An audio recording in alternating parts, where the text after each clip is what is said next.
Hello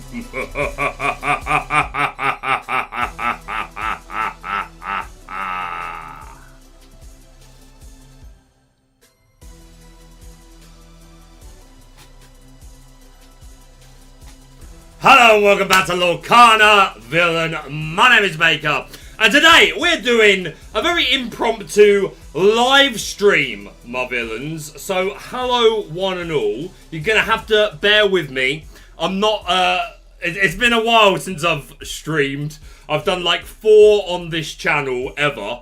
All of them were for the LC3, the Lorcana Cross-Continental Challenge. But thankfully I always had a co-caster, someone to work with. And we were very much focusing on the amazing gameplay, which was being organised by Pavel and by Pixelborn. So you're going to have to bear with me while I get me bearings and all that jazz. But yeah, I got me starting soon screen. I've got a BRB screen, which I'll show you in a minute, because we've got an update to the lair. We've been renovating, and there has been a lair update, so I'll be for sure showing you that.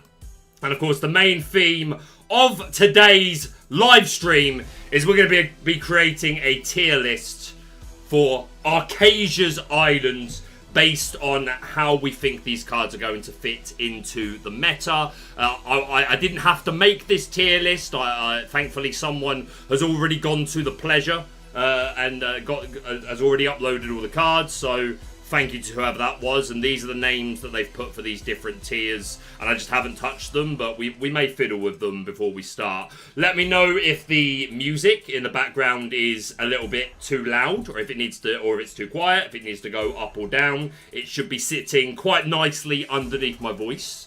So let me know feedback for that. And I've also prepared a couple of sound bites, which will no doubt be a work in progress. But thank you to everyone who has come on out.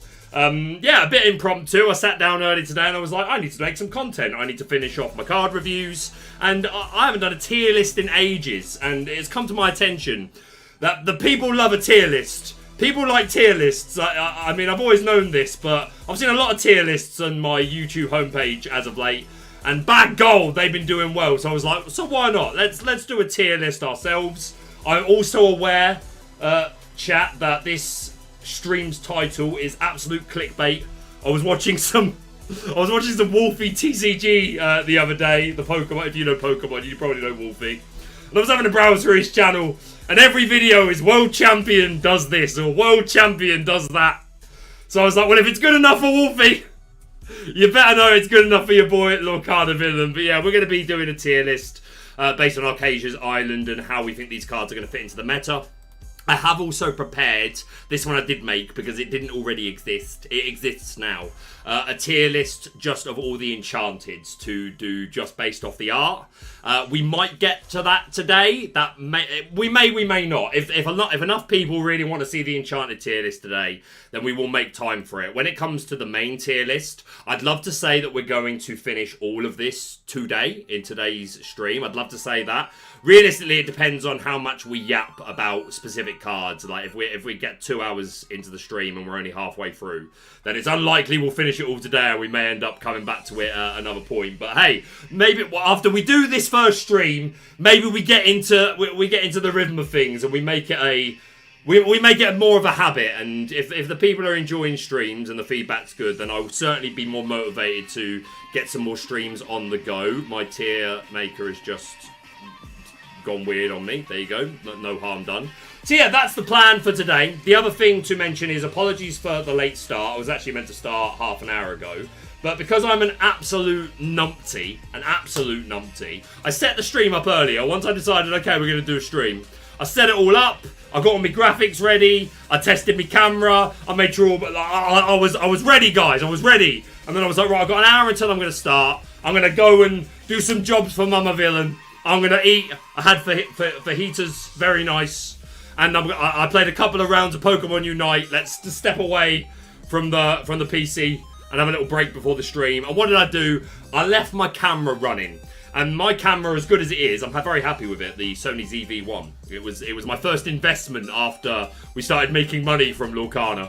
As good as it is, it cannot be used connected to the PC for a stream and charge at the same time. So we're starting the stream with half battery. So if it runs out, which it might in the first like hour, then I'll unplug it and I'll switch over to an old webcam that I've got, which won't be as good quality, but at least it'll allow us to continue the stream.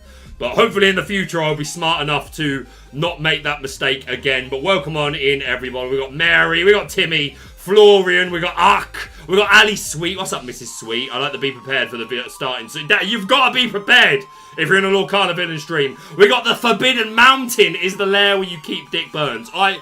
Forbidden Mountain, I can neither confirm nor deny that Dick Burns is currently in my lair. We got Jack up in here. We got Gary. We got Masquerade. Masquerail, apologies. And we've got Mark. So thank you so much to everyone for coming out. Again, I'm assuming that the music in the background is at a fair volume. Otherwise, someone would have probably said, Baker, it's too loud, turn it down.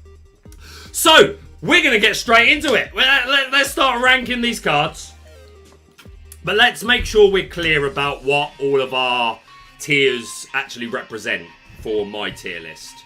So meta defining pretty much what it says on the tin. If I'm putting you in this, I expect that the vast majority of decks that are using your ink will play you, or at least certain builds of them. So like this is hey, if you are running this color as one of your two inks, there is a high chance that you are going to be running this particular card at least a 2 count, but more than likely we're looking at 3/4s every time you see that in combination.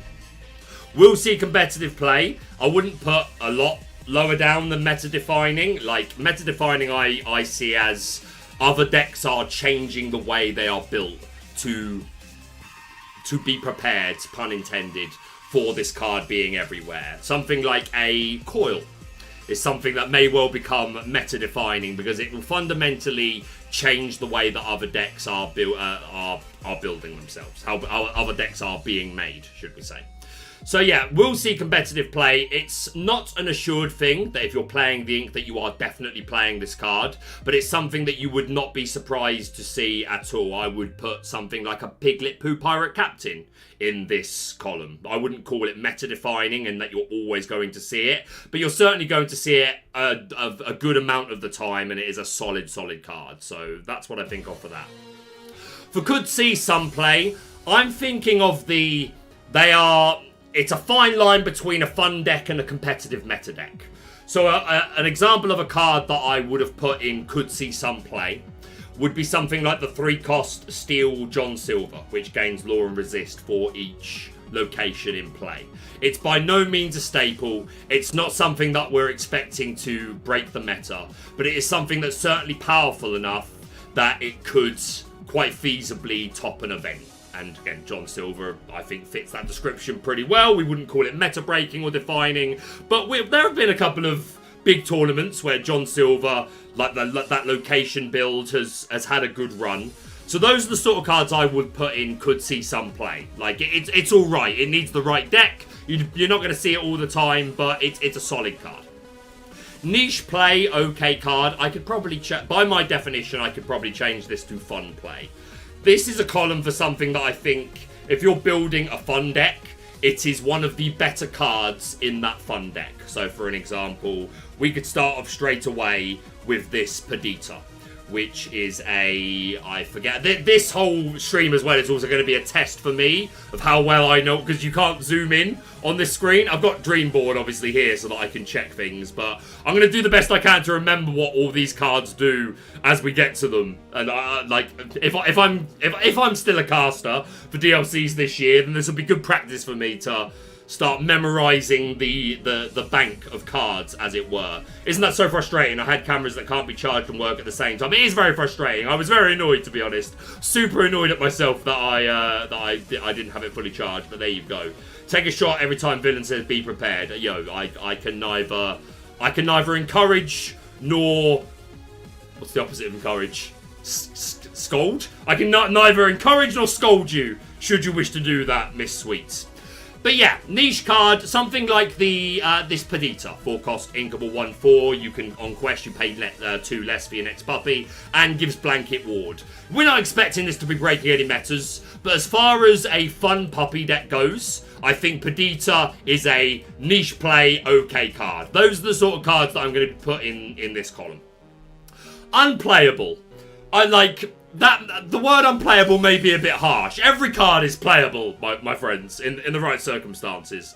But yeah, if I have the most extreme doubts that this card is going to find its way into any sort of viable meta deck, then I will be putting you in the unplayable tier. And vanilla, be vanilla. You know, if it doesn't have an ability, then it's as good as its stats, really. But if it's a 1-cost, then vanilla 1-costs are always fundamentally so much better, just because they make great shift targets for the future. We got Disney Junkie. I don't think I've had that much booze in the house. Love you, man. How you doing, Mr. Henderson? Good to see you, my friend. So let's crack on straight away. So we've got the Devil's Eye Diamond, which is a 2-cost inkable, and you exert, and if a character took damage this turn, then you gain 1 lore. I'm pretty sure that's the reading on Devil's Eye Diamond. Yeah, exert, if one of your characters was damaged this turn, gain 1 lore. So this is this is specifically going to be in a damage matters deck. Anything where you're playing things like Teeth and Ambitions, and you're playing cards that benefit from being damaged. This is something I'm just going to put in niche play okay card. As for, like, I think there are better versions of a damage or challenge matters deck that will not include this.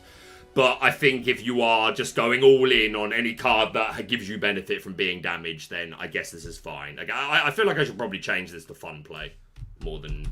Yeah, I suppose it could be fun. Niche play.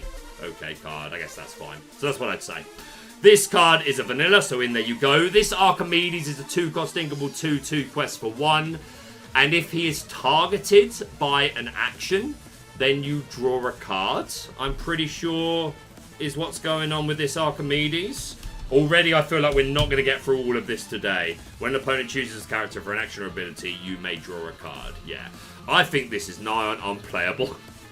And like, I would put it in niche, if like just to be a shift target, but we already have a 1-cost 2/2 Archimedes, which is vastly better. Next up, we've got Aurora, Legendary. She's a 3-cost inkable, Singer 5, 1/4, quest for 2. And whenever you remove damage from one of your characters, you may ready her, or you may ready one of your characters. I think it's you can ready her if you remove a damage from one of your characters. Oh, I didn't want to do that. I want set 7. I want that filter for set 7. Set 7! By the way, if there are any like song requests, this is absolutely the time to like ask for them, because I will probably get more hyper as the stream goes on and be more likely to do it. What am I doing with my life? I am looking for Aurora. I'm pretty sure I've got it right, but if you're not still a caster, we riot. That is exactly the energy I'm looking for. I spelled that completely wrong. That's exactly the energy I'm looking for. Whenever yeah, you can ready this card, and you can't quest for the rest of the turn. I mean, this is fine. Like, it's obviously nowhere near as good as Ariel. I think the vast majority of the time Gaston's going to be better, just because it's the 3/3. So it doesn't fall to Brawl. Although we have to rethink that, like, the success of Coil is going to make us rethink that fundamentally anyway. But I still think Gaston is better. There is also there's another Singer 5, 2/3, and she quests for 2. She's the one that Gazelle? Is it Gazelle? The one that's singing on the stage. Again, I think this is fine. I'm not convinced you're immediately putting it in any Steel Song decks we currently have. But maybe they evolve. I don't know. You could convince me to put this in, could see some play. For now, I'm going to put it in fun niche play. And as we go, if anyone, feel free to give your opinions on if you think I'm really thoroughly misjudging anything. You could convince me to put it there. But I think you'd put it at the top of this, really. I mean, hey, this is where it starts to look weird, because there's no way that these Perdita and Aurora are as good as each other. Aurora is clearly better. So you could convince me to put it here and put it to the bottom. Let me know what you think.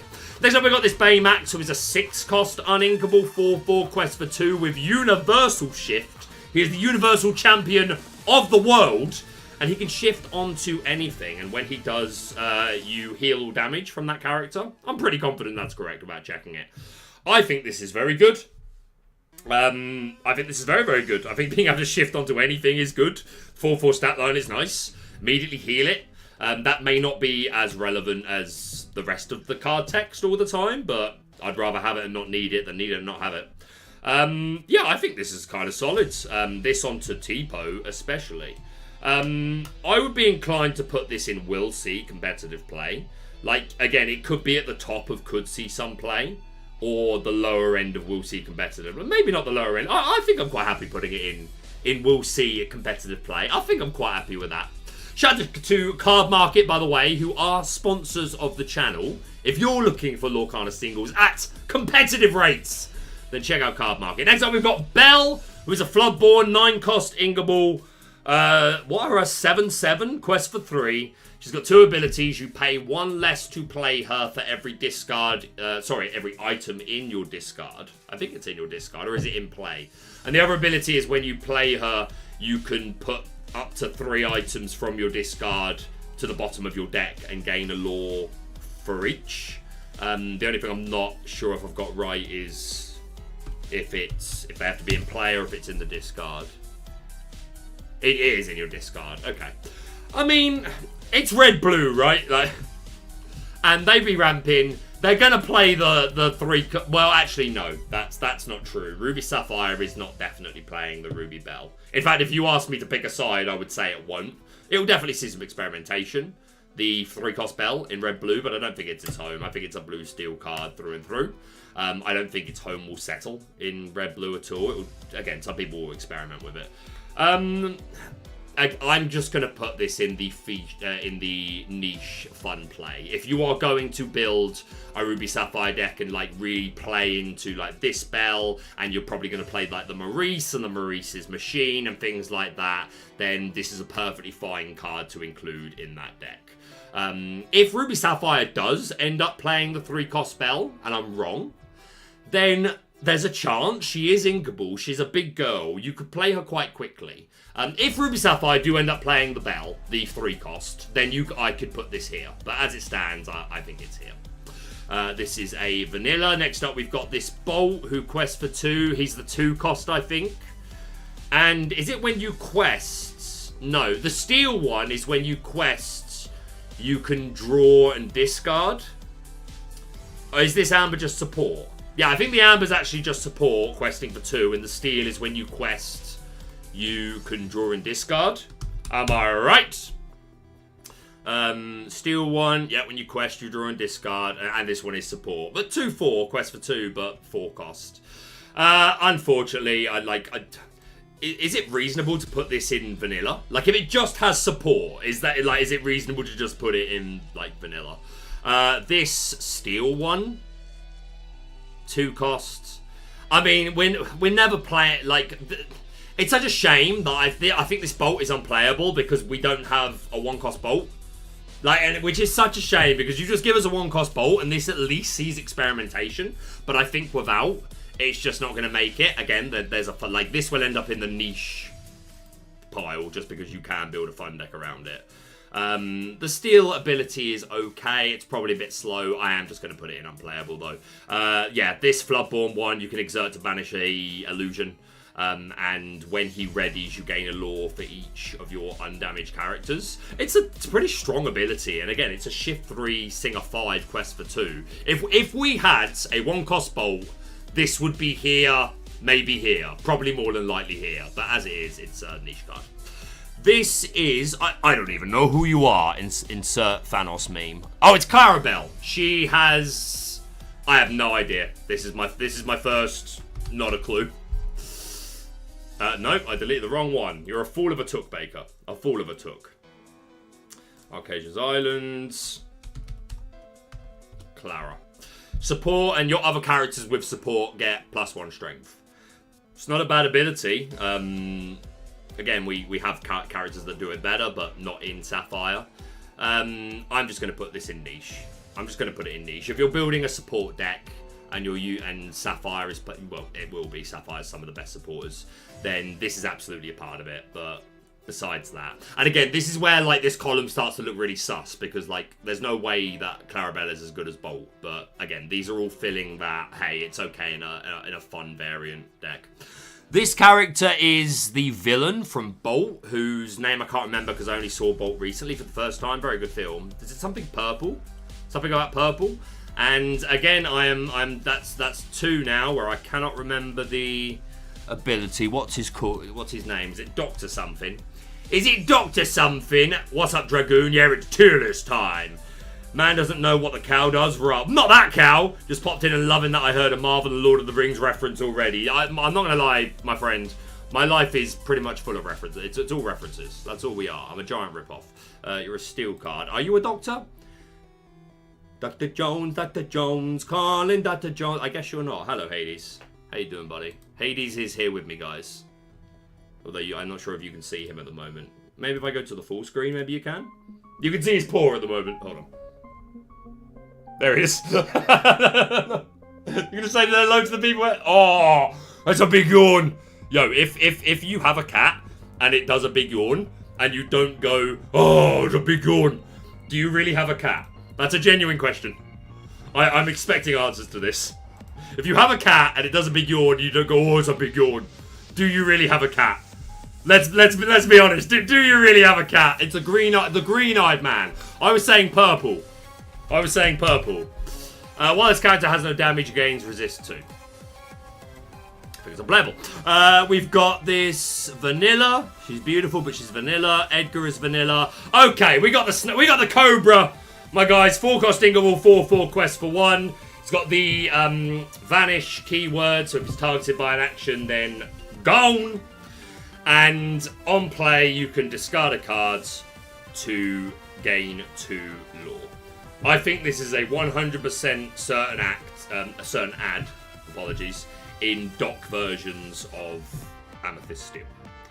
I wouldn't call it meta-defining, although I think you could make the argument, because it is just one more of those when you're in the late game against Purple Steel, and they are on that 18. It's just one more character which off the top can be gained.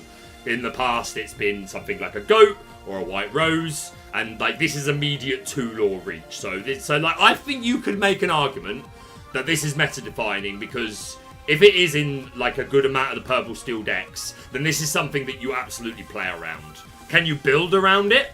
I suppose so, maybe by playing actions to target illusions, although I don't think there are enough illusions for us to... I don't think anyone's putting actions in their deck just to remove the illusions, purely because there are currently not enough of them. I think if we had a lot more good illusions, which I think we'll get in Reign of Defar, don't get me wrong, but as it stands, we do not have them, so no one's prepping for it.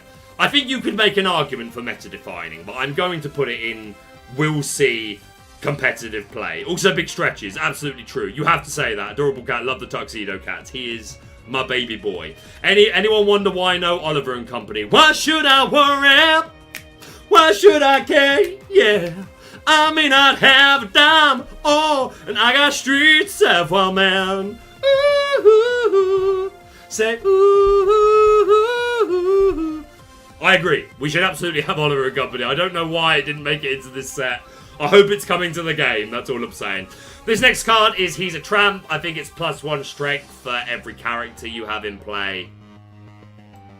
I'm going to put it in unplayable. Like, again, maybe that's harsh. Like, there are worse things, but I don't think it's seeing play. We have this Hero Hamada, who's a 3-cost Inkable 3/3 quest for 1, and when you shift onto him, then you draw a card, which is pretty cool. Obviously, that it's only as valuable as the things we can shift onto it. But even if you're just playing Baymax, maybe you play a copy of this or 2. Probably not. Probably not. But the legendary hero, the one which all of your Floodborn that have a card under them gain ward and evasive, and quest for 3, I think, with a good stat line, I think it's kind of okay. And if you're playing that, I don't see why you wouldn't play this. I'm going to put it in could see some play. Maybe it should be here. There's a strong argument it should be here, but I'm actually going to put it in could see some play. We have this Iago, who is a 4/6 evasive with that illusion keyword. Hey, if genies are everywhere, maybe. Maybe. I'd still argue it's probably better to do it a variety of other ways. Play your own Genie plus Elsa plus Belle, etc. I don't know. I'm gonna put it in. I'm gonna put it in the fun category. Like, we don't have many illusions, but the starter deck is based on illusions. So maybe you want to build a fun illusion deck, and if you do, you don't have much choice other than to play one of this illusion, because there aren't many. Next up, we've got this Jafar, who's a 3-cost Inkable. 2/3? 2/3. Quest for 2. And gives Challenger 2 to a character on play, which is pretty cool. It's like a... It's not far off Crab. Obviously, Crab's a lot better, because it's Challenger 3, and it's when that card leaves play.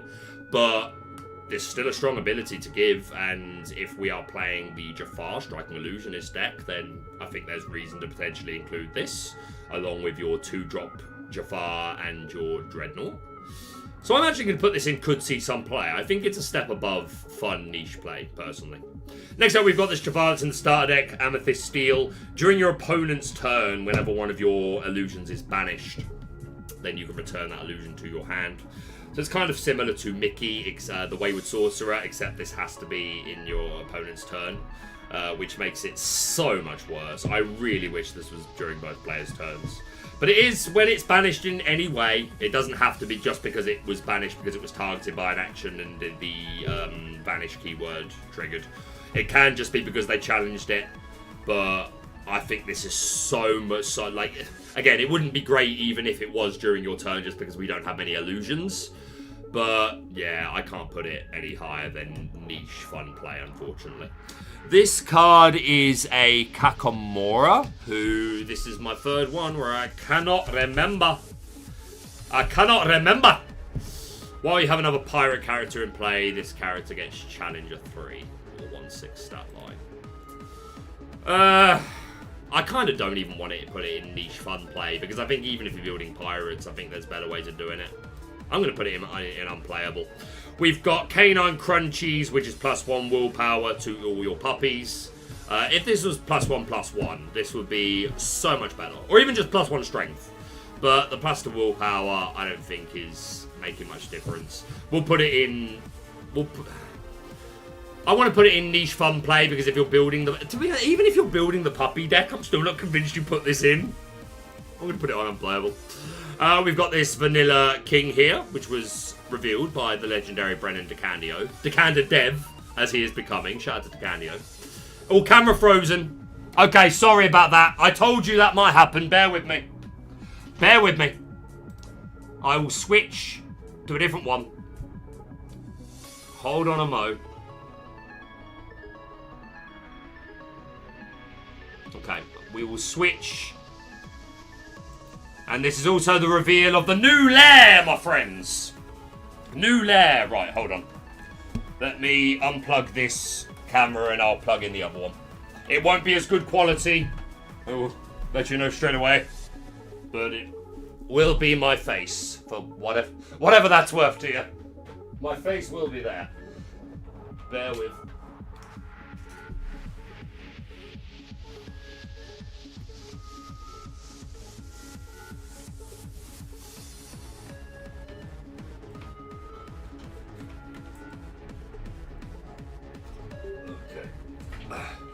Just unplugging that one, which is a pain in the backside.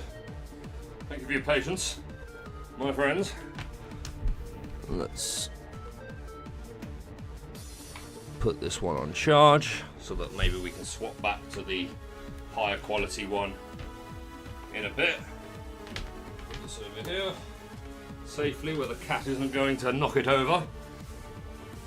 It's happened before, and by God, I'm sure it'll happen again. Bear with me, guys.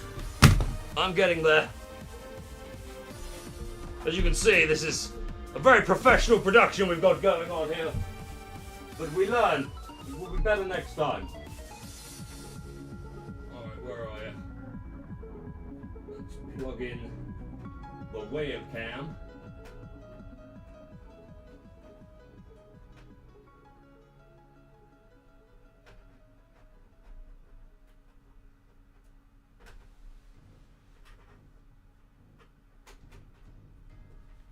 Okay. Alright, webcam plugged in. Let's set it up somewhere. And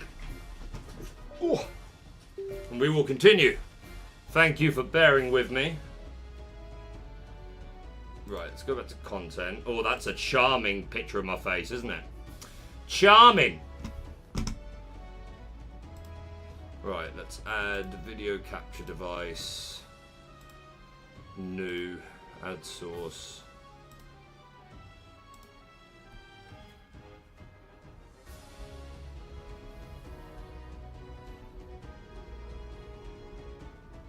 Okay.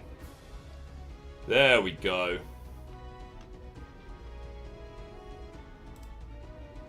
Take that one off. All right.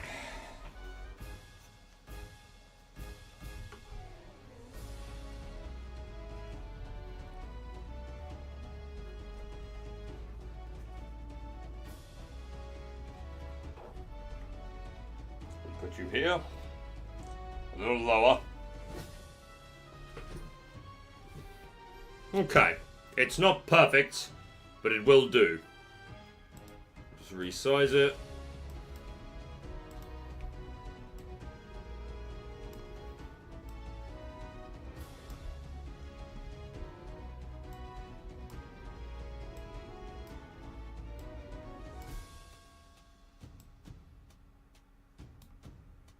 Okay. Right, there we go. Not as good quality, but we got there. We got there. Bearing with, ballooning with you. Look for the bareness. I feel like we're owed a rendition of Let It Go. In honor of something being frozen. Okay, I'll give you a verse. I'll give you a verse and a chorus, all right? But I can't play the backing track over the stream for obvious reasons, because I will get copyrighted. I've just paused the music. Frozen, Let It Go. Karaoke. I need to be able to hear it in my head, or at least have the. Right, hold on. Let's mute the desktop audio for you guys.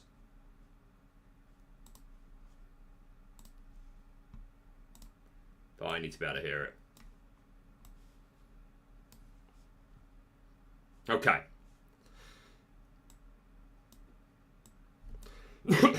Excuse me. Okay. The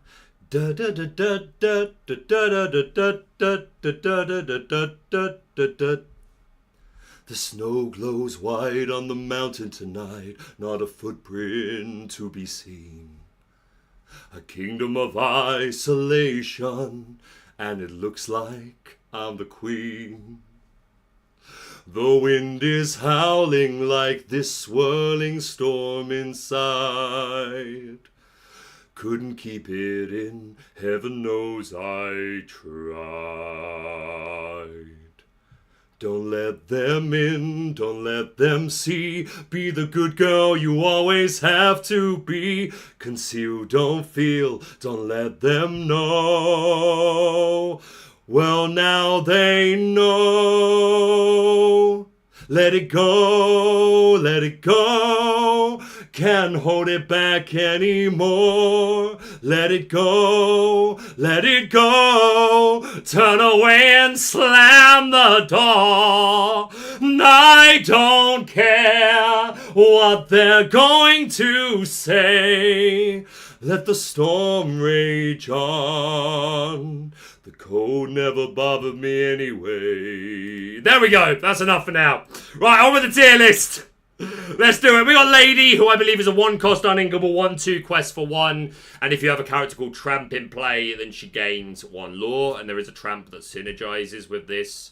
I'm just going to put it in the fun niche play. Like, it's alright. It's definitely one of the better fun niche play cards, I would say. And again, because it has a shift target. To be like, you don't need to shift it. Maybe we do put it in, could see some play. It's the only Lady, right? It's the only shift target for our good Lady, right?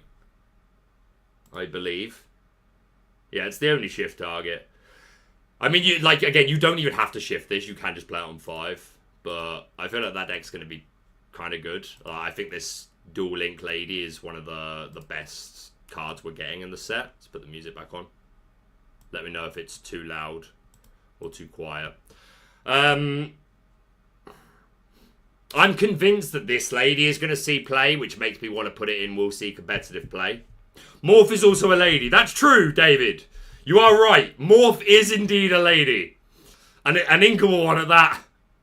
But if you're aggro, you probably want to do something more with your turn 2. I'm going to put it in high, could see some play, but I could be convinced to put it in competitive play. Okay, I think this Dual Link lady could be meta-defining. I think it's one of the best new cards we've got. I think it's such a good tool for aggro. Maybe meta-defining is pushing it, though. I'm just going to put it straight and we'll see competitive play. But this could end up being the case, guys. This is so good. On play, you add 2 characters of 2 cost or less back to your hand, which is really good. We've got this Madrigal here who gets extra lore if there's a Dolores in play. Very thematic. Love that. But you're unplayable, my G. We've got this kitten here. It's been a while since I've seen the Aristocats, so I can't remember all their names. I remember Duchess and Thomas O'Malley. Can't remember this pretty girl. Nor can I remember what she does, unfortunately. A new blue card. It's Marie. Whenever this character quests, you can give chosen character -2 strength this turn. Unplayable, unfortunately. It's nothing special. Then we've got... I love this character as well. Mittens? Is it Mittens? I think it's Mittens. Who has Bodyguard, and when you ink something, you give all of your characters with Bodyguard +1 lore. I think is the ability on Mittens, and I'm pretty sure Mittens is her name. Great film, Bolt. Really, really good. But you are not a Sapphire card, my dear. Once during your turn, whenever a card is put into your inkwell, get in. +1 to all your bodyguards. It's alright. It's uninkable. We have better bodyguards, unfortunately. But if you are building a full-on bodyguard deck and you're going to play like the Mickey and you're going to play the Steel Little John, things like that, then this is perfectly fine for fun. Mushu! Let's go! Your characters, when they challenge, gain resist 2 during that challenge. And you gain 2 lore. I think it's just for the challenge. Do you have to banish to gain the lore if it's just the challenge? I know the first part of the ability is your characters that challenge get resist 2 for that challenge. And then the second ability is gain 2 lore. I think it's just on challenge as opposed to banish. I think that's what's going on there. It is banish, okay. Still, like, this is the best red steel card we've got. I'm definitely going to put this in could see some play. Like, I think this is better than just, hey, we've got a fun red ruby steel deck. Like, I don't think it's, like, this good. It could be. It could end up being, it could be this good. You could twist my arm, chat, to put Mushu in we'll see competitive play, but Ruby Steel is so young. It's a new baby. We need to give it time, so I'm going to put it in could see some play. He was robbed of an enchanted. I agree, but what I will say is, chat, let's be real. If we get announcements that Mushu is a DLC promo, I'm good. I'm good. If it's a DLC and lady, I love the Tramp enchanted, but I don't understand why it wasn't lady, unless it's because she is a DLC promo. I'd see it in competitive play. You could convince me to put it in we'll see competitive play, because this is a great ability and Ruby Steel have had some tools. So I will put it in here. You can twist my arm, chat. Next up we got Panic, who is Bell Accomplished Mystic on a smaller body. It's a 3-cost inkable 2/3 quest for 2, and on play you move 3 damage characters to another character. I'm going to put this in good season play. Belty saw some play. This being cheaper is, well, it's good and bad. Like, it's good to be cheaper, but obviously Bell has the better stat line. But Bell saw some play, and like, if we have a similar interaction that occurs where it's like, hey, we need that Bell effect, and we can have it on a character that's 1 cheaper, then I think it's reasonable that this could see some play again. It's like Bell. It's a meta response card. Next up, we've got, I can't remember this character's name, but it's if you have at least 3 characters in play, you exert to draw a card. Fun niche play. Like, Lemon and Lime obviously wants to play characters every turn, so there's good odds you're going to get this off. But I feel like it's a free cost, right? Is it a 3 cost? I feel like you'd rather do something else with your turn 3, something more impactful, play some aggro characters. I don't know. I think it's niche play, but I think you could also convince me to put it in unplayable, to be honest. We've got this Dalmatian. Is this the 2 cost, which is -2 strength to a character on play? I'm pretty sure that it's that one. It's either that or the one that Harlan revealed. It's this Pepper. Oh yeah, this is the one Harlan. Is this the one Harlan revealed?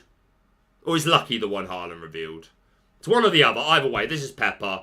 Whenever one of your puppy characters is banished, you may put that card into your inkwell face down and exerted. Yeah, in that fun puppy deck, this is 100% a piece of it. Like, just 100%. It's one of the better puppy abilities. Again, that's not a lot to go by. We got Raja next, who's a 2-cost Inkable 3/3 quest for 1 and has the vanish keyword. So if targeted by an action, he is banished. Which is pretty easy. Let the Storm Rage on is just going to feed on this.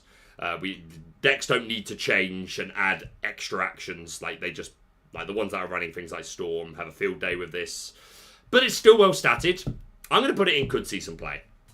Just because I think it's like, obviously 2-cost 3/3 is a really nice stat line. And if you're against Steel, you ink it, I guess. Again, this is a card that comes up if it becomes really, really important to have more characters that have this stat line on turn 2. That's all it's going to take. So this is not an instant add. This is never an instant add to your deck. This is a see where the meta forms, and maybe Amethyst has a need of it. Next up, we got Radigan, Criminal Master. No, it's not Criminal Mastermind. It's Nefarious Criminal, isn't it? It's Nefarious Criminal, I think. I believe it to be true. Yeah, Nefarious Criminal. 4-cost 3/3, quest for 1. While he's exerted, whenever you play an action, gain 1 lore. Alright, some of you will say I'm just coping here, or I'm just flying my flag too hard. But this card I actually think is kind of interesting. And shout out to SLTC. When I first started discussing this, most people were like, Baker, put the rat down. And I was like, fair enough. But I wouldn't say I've won over a couple of them, but a couple of them at least engaged in conversation with me about it, which I take that as an absolute win. So this card is quite interesting, paired with both Amethyst or Sapphire. Play it on turn 3 if you're Sapphire, and you have Develop Your Brain, you have Sail, you have Vision. There's some good reach you can make here. Like we've seen the power of just Shark, right? Which is obviously better, but this is cheaper. And hey, get out a couple of Exerted Rats and then like just go off on actions, like 1-2-cost actions. I think there's some room here, so I'm going to put this in could see some play. And let's not forget, at the beginning, we talked about what all these columns mean. Could see some play. I would like from previous sets, I'd have put something like the Steel John Silver in here that gets resist and extra lore for all your locations. So it's that level. It's by no means meta defining, but it would not shock me to my core if a deck running built around this made a day 2 or like had some good runs. Tell me I'm coping, I dare you. Sadly, I don't think Illusion's got enough support to not just vanish. But there you go. You're absolutely right, Chris Gray. Shout out to you, Chris and Paul. And everyone in chat. We've got 73 people up in here. You'll love to see it. If you've not already hit the like button, do please do so. It does so much, not only for the channel, but for my little Baker villainous heart. It really does. It just gives me that boost. So if you'd like to see more streams, smash that like button for me. Next up, we've got, I can't remember what it's called, Spaghetti Dinner? Spaghetti Meal? I think it's Spaghetti Dinner. Which is, you exert and pay 1 and gain a lore if you have at least 2 characters in play. I want to say. Exert, pay 1 if you have 2 or more characters in play. Gain 1 lore. I'm so good. Unfortunately, this card is bad. I think it's unplayable. I'm sorry. Glass Sipper, I think is kind of interesting. You can only play 2 in your deck. And the ability, if it's actually in play, is you can banish it and exert one of your princes to search your deck for any princess. On its own, I'd have just put it in the niche fun play. But I actually quite like the Cinderella that works with this, where you can put a glass slipper back in the deck and gain lore. So I am going to put this in could see some play. And again, none of these cards are like, oh yeah, like these are like you're going to see them maybe in 10% of lists that come out of big events. But I do think they will occasionally pop up. Maybe I'm being optimistic. Maybe this is more the fun side. Maybe it's the higher side of fun. Maybe I'm being a bit optimistic here. But I'm going to put it in could see some play because I'm interested in it. We've got the matchmaker here who's a 4-3. I think she's a 4-cost 4-3. And when she challenges, your opponent loses a lore. I'll be honest, even in a Challenge Matters deck, I don't think you play this. I think you care much more about the characters that like gain you lore or you draw cards for challenging. Things like the Queen of Hearts or Shere Khan, things like that. Maybe it's too harsh to put it in unplayable. But I'm going to do it anyway. Next up, we've got Thomas O'Malley, who's a 4-cost Dingable 4-2, quest for 1 with Ward. 4-cost? No, is it 3-cost? You're a 3-cost, right? Because you're comparable with Prince Philip. Yeah, 3-cost. I mean, obviously, Philip is quote-unquote better just because he quests for 2. But I don't know, if we don't have any Floodborn Thomas O'Malley's. Like, it's fine. Like, I could put it here, because, like, the stat line is good, and Ward is so strong, and it's quite cheap. I just think Prince Philip is going to be the better choice far more often. I'll put it in fun niche play. I think that's fair. We've got a vanilla here. Who are you? Who are you when you're at home? Oh, you're Tramp. Okay, this is the little Tramp, the one that we've just got an enchanted for, right? You're Mahira Baker from Quebec. Miguel, you're my villain. There you go. Thanks for being here, buddy. Greetings to Quebec, Canada. Ratigan should have had two lore in him, then would have made some gas. I kind of worry that if he had 2 lore, it might have been too good. Maybe not. But yeah, this Tramp, you pay 1 less to play him. Is this the 6-cost? It's the baby. Yeah, it's the 2-cost. 1-3, quest for 1. If you've got a lady in play, you pay 1 less to play him. And the second ability is lost to me. Lost to me. I know you play him cheaper based on ladies. We're shouting it. Tramp. When you play this character, chosen character of yours gets +1 strength this turn for each other character you have in play. That's not bad. Boost something up to a nice big... I'm just going to put it straight in fun niche play. Maybe there's an aggro deck that's running like both ladies anyway, the 1-cost and the Floodborn, that can maybe benefit from this and just like flood the field. And you can get it back with lady. I'm going to put it in fun niche. I think I feel more comfortable there.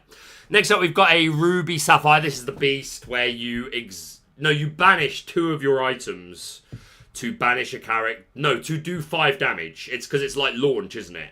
Banish 2 of your items to do 5 damage. I'm pretty sure is the text here. And you have to exert him and pay 2 and banish 2 of your items to ban it. This is going straight and unplayable. Next up, we've got Calhoun. 5-cost? No, she's 6-cost because she's a Floodborn. 6-cost, shift 4, 5/5, quest for 2, shift 5. Shift 4 or 5? It's shift 4 or 5, but she's a 6-cost character.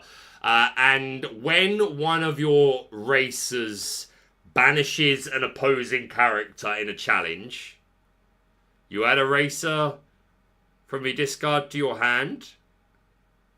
Whenever this character banishes an opposing character in a challenge, you may add a racer from your discard to your hand. And I think she's shift 5, but on a 6-cost character. How close was I? Shift 4, 6-cost, 5/5, quest for 2. Whenever this character challenges another character, you may return a racer disc from your... Let's go! Man, I'm so good! I'm so good! Aristocats were done dirty, were they? Just because there's not many good ones. Give it time. This is a fun niche card if you're playing a racer deck. I think the best version of racers will not play this. But if you want to just play all the racers, it's perfectly fine as a niche card. This is a Ruby Steel, 3 costs, 3/2, resist 2, and reckless. which is not bad. It's not great either, especially in Ruby Steel. Resist 2 is pretty good. He's hard to remove. It's a 2-3, right? Or is he a 3-2? Is he a 3-2 or 2-3? I can't even remember his name, bro. That's the problem. Ruby Steel. Take away the word Calhoun. Denahi. This is Brother Bear, which I've not seen. Yeah, 3-2. This isn't bad. But are we cutting anything we currently have to play it? I don't think so. I don't believe it to be true. I'm just gonna put it in unplayable. It's the high end of unplayable. I could be wrong. I could be really wrong about this, but there we go. We got this Hades, who is a 6-cost uninkable 3-4 or 4-4. Quest for 2, and on play, you deal 2 damage to one of your characters to banish a character of cost 3 or less. I believe. I believe in a thing called love. Just another in my heart. 6 cost uninkable. 4-6. Okay, I was way off on the stat line. Quest for 2. When you play this character, deal 2 damage to one of yours to banish a character with 3 cost 3 or less. Amethyst, Ruby. Ruby and Amethyst were shafted, man, for the Duel Links. It's cool. But if you don't have another character on board, then this just never does anything. Because in some instances, like you prefer it to a Medusa, because you're removing a Lawrence is one thing. Get rid of a Fox, but at the same time, you're not removing Robin Hood anymore, the Flogborn in Steel Song. So I think this is so much strictly worse. If you are playing a deck where damage matters and you want damage on yourself, then this is perfectly fine to play in like a fun deck, but that is it. This Kuzco is 4-cost uninkable 2-2 quest for 2, and is he evasive? He might be evasive. And at the start of your turn, you can pick to either have both players draw a card or both players discard a card. Absolutely unplayable, far too expensive, uninkable, and yeah, just not good enough at all. Lady Cluck, 5-cost inkable 2-6? 2-7? 2-7. 5-cost uninkable 2-7 quest for 1.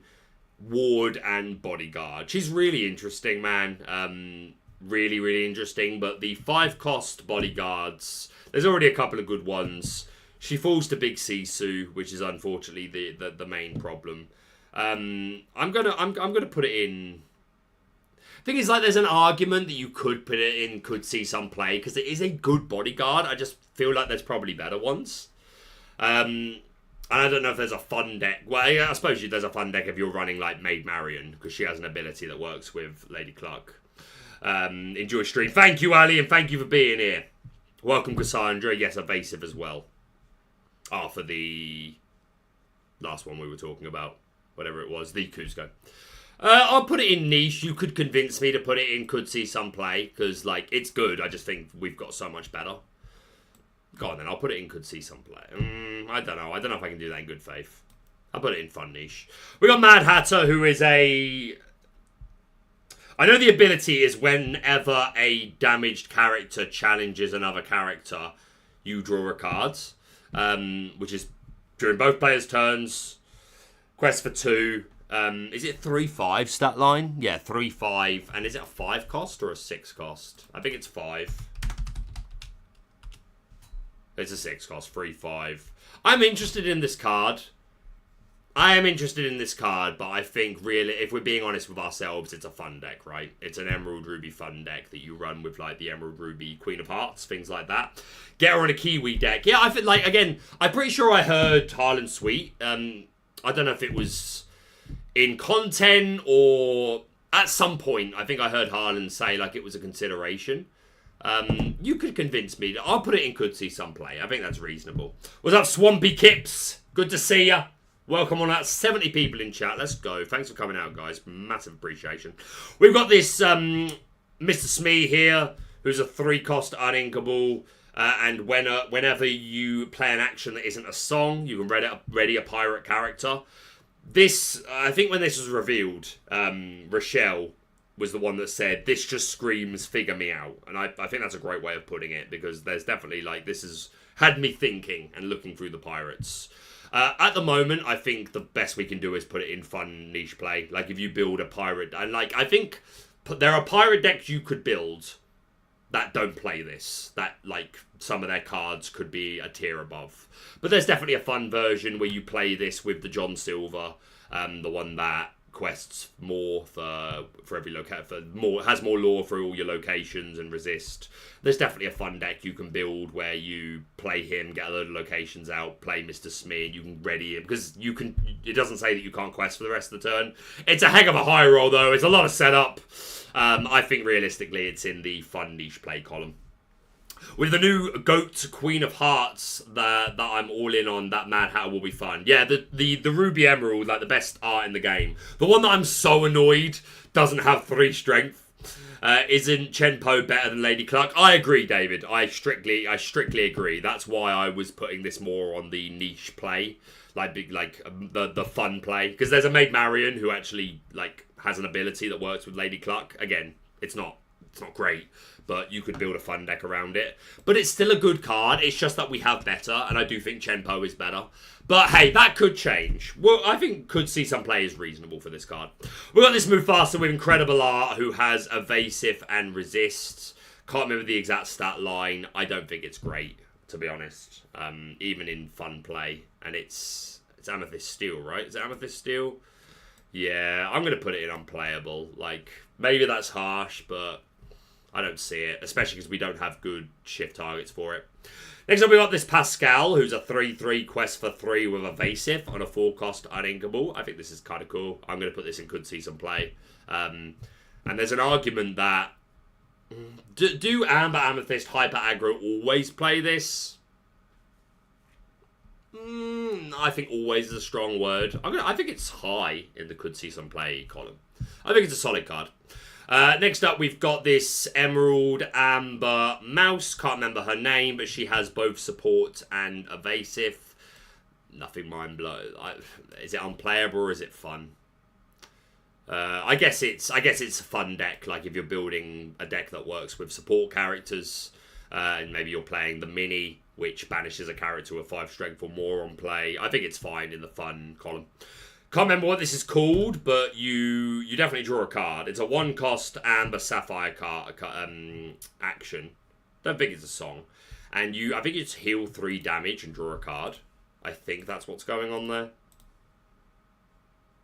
Contains Mad Hatter. Or you think that's what's going on there. Restoring the Heart. Yeah, remove 3 damage and draw a card.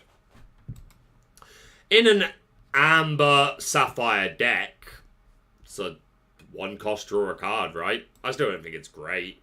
Like, hey, if you're playing the Grand Pabby deck, you can put it in there, no problem.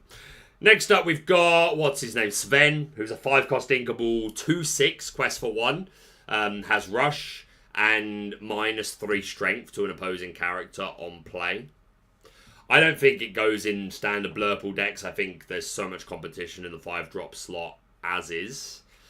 I'm just going to put it in fun niche. Maybe you could put it... Like, it is strong. Again, it's another one of the... It's kind of similar to what we were just talking about with Lady Cluck. Like, it's not that it's a good card. It's just we have a lot better. But with if the meta shapes inside... I don't feel like I can put the Glass Slipper in could see some play and not this. That doesn't feel right. We'll put it in could see some play, but I think it's massively outclassed. Next up, we've got, I've forgotten his name, but he's the Ursula 2. I was going to say clone. It's not really a clone. 2-cost inkable, 1/3 quest for 1, Singer 4, and resist. It's not strictly better than Ursula 2 because of Rapunzel. Rapunzel very much values the 4 willpower on the Ursula. But it's still interesting. I think I am going to put it in could see some play. I still think Ursula is going to be your priority more often than not. And you could put this in fun niche. I do like, again, Ursula 2 is just good though, right? Even if we're not replacing her with this, I don't think we can't not put it at least here. Like if we didn't have Ursula, this would be here. Or even here. But I'm going to put it in could see some play. We got Yokai here, who, while he's in play, you pay 1 less to shift. I think it's as simple as that. You pay 1 less to shift your characters. I think is the idea. That is not how you spell Yokai. Yeah, you pay 1 less to shift characters, to play characters using their shift ability. Which is interesting. Obviously a dual link, Emerald, Sapphire, so you're a little bit restricted, but I think it's a pretty strong ability. Like, I think it's better than Hero, who we've got in Could See Some play. Maybe Hero should be in the fun category, to be honest. Some of these are absolutely sus. I like, put my hands up to that. If you're watching the stream and you're like, some of these choices are a bit sus, Baker, I'm like, I know. But we're going with it. Alright, we got Ink Geyser. Alright, I'm going to see something quick. I want to see something quick. Let's start a poll. How do I start a poll? It's been a minute. It's been the hottest of minutes. Engage with your audience. I would love to engage with my audience. Ink Geyser. S A B or C. Alright, let's see what you guys think of Ink Geyser. Let's find out.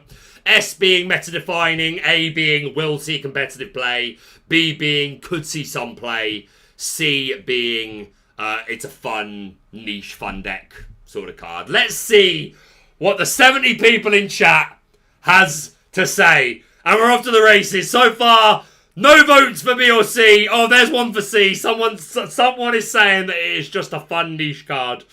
But we got 43% people saying it is meta-defining. That is the majority. Taking the lead now with 50% of the vote is meta-defining. Come on, y'all, in the chat. Let's get those votes in. What do you think of Ink Geyser? And remember to hit the like button for me at the same time. This is obviously a super interesting card. You exert all of your ink, and then any player that has more than 3 ink, you randomly add cards from your inkwell back to your hand until you only have 3. What am I doing wrong here? Is it Geyser I'm spelling wrong? It's Geyser I'm spelling wrong, isn't it? And the ink just keeps defaulting to inkwell. No, stop defaulting. Contains ink. Oh my god, you're the worst. Okay, let's just go green-blue. Let's find it this way. Oh, it's G-Y, not G-E-I. I'm a fool of a took. Yeah. This is what we're dealing with. So yeah, this is obviously a super, super interesting card. When this was revealed, we had players quit the game and return in a matter of hours. Shout out to you, RMB. I'm so interested in your opinion about Ink Geyser. So, the problem is, I think if it ever gets to a point where it's popular in the slightest, then any ramp deck that is doing well are the ones that are playing Fishbone Quill, right? Because then they can just ink themselves back up relatively quickly. Like, if they have an ink, a Fishbone Quill in play when you play this, you send them back to 3 ink, they ink for turn, they quill back up to 5. There's still, like, 5 ink is enough to still have, like, probably a fairly impactful turn. And especially if they've got a character on board already that can sing How Far I'll Go, something like that. I think for any deck running Fishbone Quill, I'm not sure you're doing enough to offset them. Now, if it was traditional Ruby Sapphire, as it came to be towards the latter half of Set 6 format, which was not playing Fishbone Quill and was all in on How Far I'll Go and T-Pose and Sales, then I think this definitely matters more against those decks. Especially if they've been using all of their T-Pose and Sales and things like that, and they're in the discard pile and they can't necessarily get them back. This is much better against ramp decks that are not playing Fishbone Quill, and if this ever gets too good, then they just all go back to playing Fishbone Quill, and some of them may just start playing Fishbone Quill straight off the bat anyway, just in preparation for this. Overall, I actually think it's a little bit overhyped. I think it's good. It's clear. It's another... We've talked about this on the channel a few times.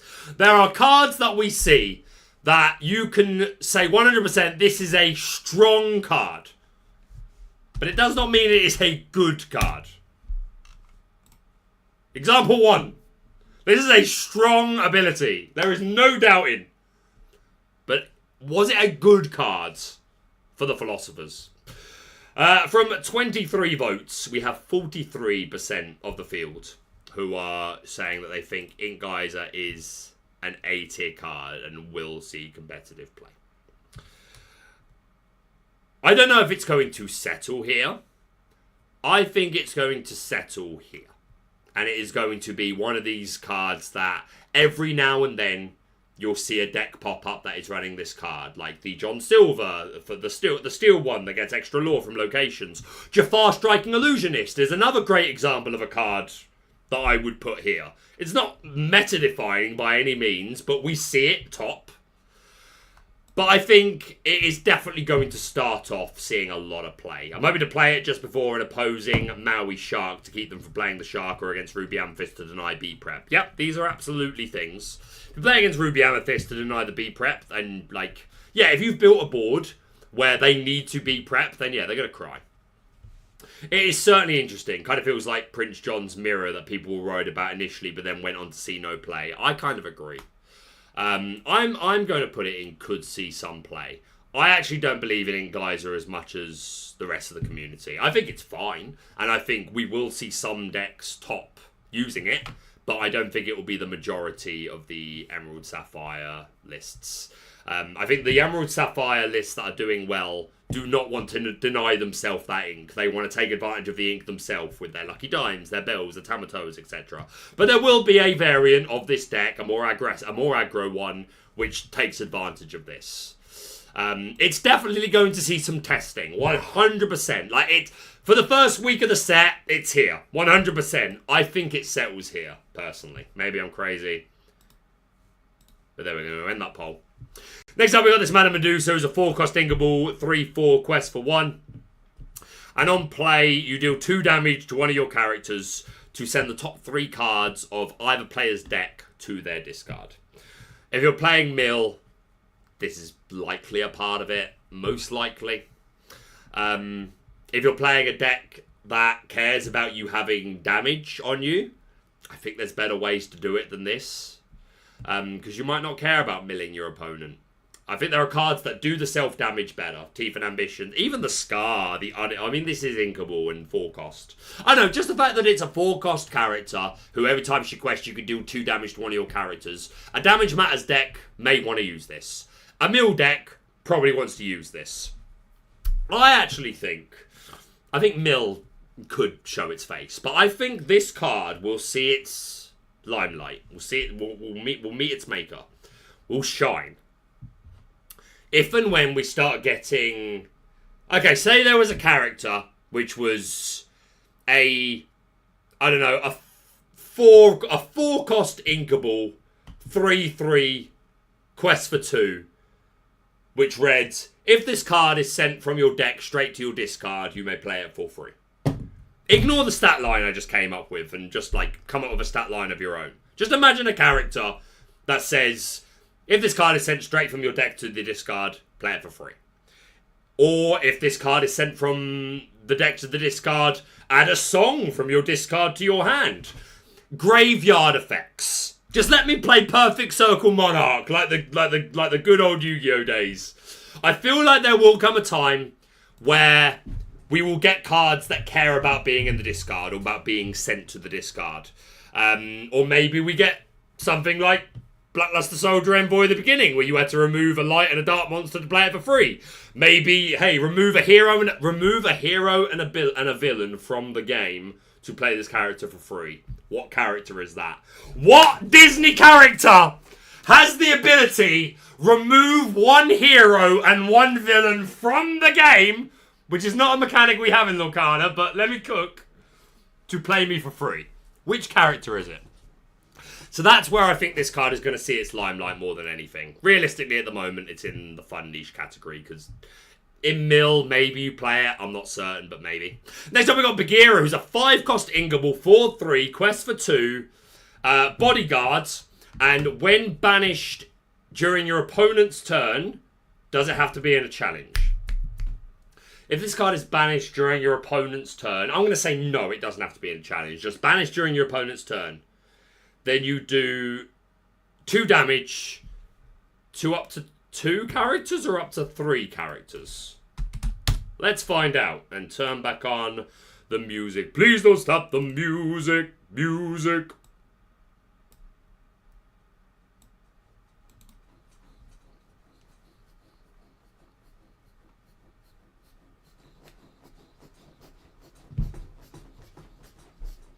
Let's go. Turn that back down. During opponent's turn, when this character is banished, till do down to each opposing character. Even better. You don't even have to pick. You don't even have to pick. I think this is really solid. I think this is a singer of your 5-cost songs. It's inkable. Stat line's pretty nice, or at least was before we got Coil, but don't worry about it. Quest for 2. This ability, I think, is pretty strong. I think this is one of the best new cards we've got. Do I feel good enough about it that I want to put it in? No music for us. Oh, the desktop's off. I'm a fool of a took. There we go. Now we should have music, although it might be too loud, too quiet. That bit would probably look well weird about the music. I mean, even with the music, it was probably weird. Bagheera. I think this is really good. I'm going to put it in Will See competitive play. I think this is really strong. I think it's one of the better... I think it's very competitive in that 5-cost slot for bodyguards. But I think the ability is strong enough. And questing for 2, I feel really good about this Bagheera. I think it's great. We got Dolores Madrigal here, who quests for 4. And I think it's if one of your characters sang a song, then this character can't be challenged during your opponent's next turn. I think that's what's going on here. I loved the music, free dancing. What's her blooming name? Isabella. Isabella. Whenever one of your characters sings a song, this character can't be challenged at the start of your next turn. Yeah, I think this is a pretty strong ability. And questing for 4 is huge. She is uninkable. She's one of the better Madrigals. It's definitely at least here. It could be here.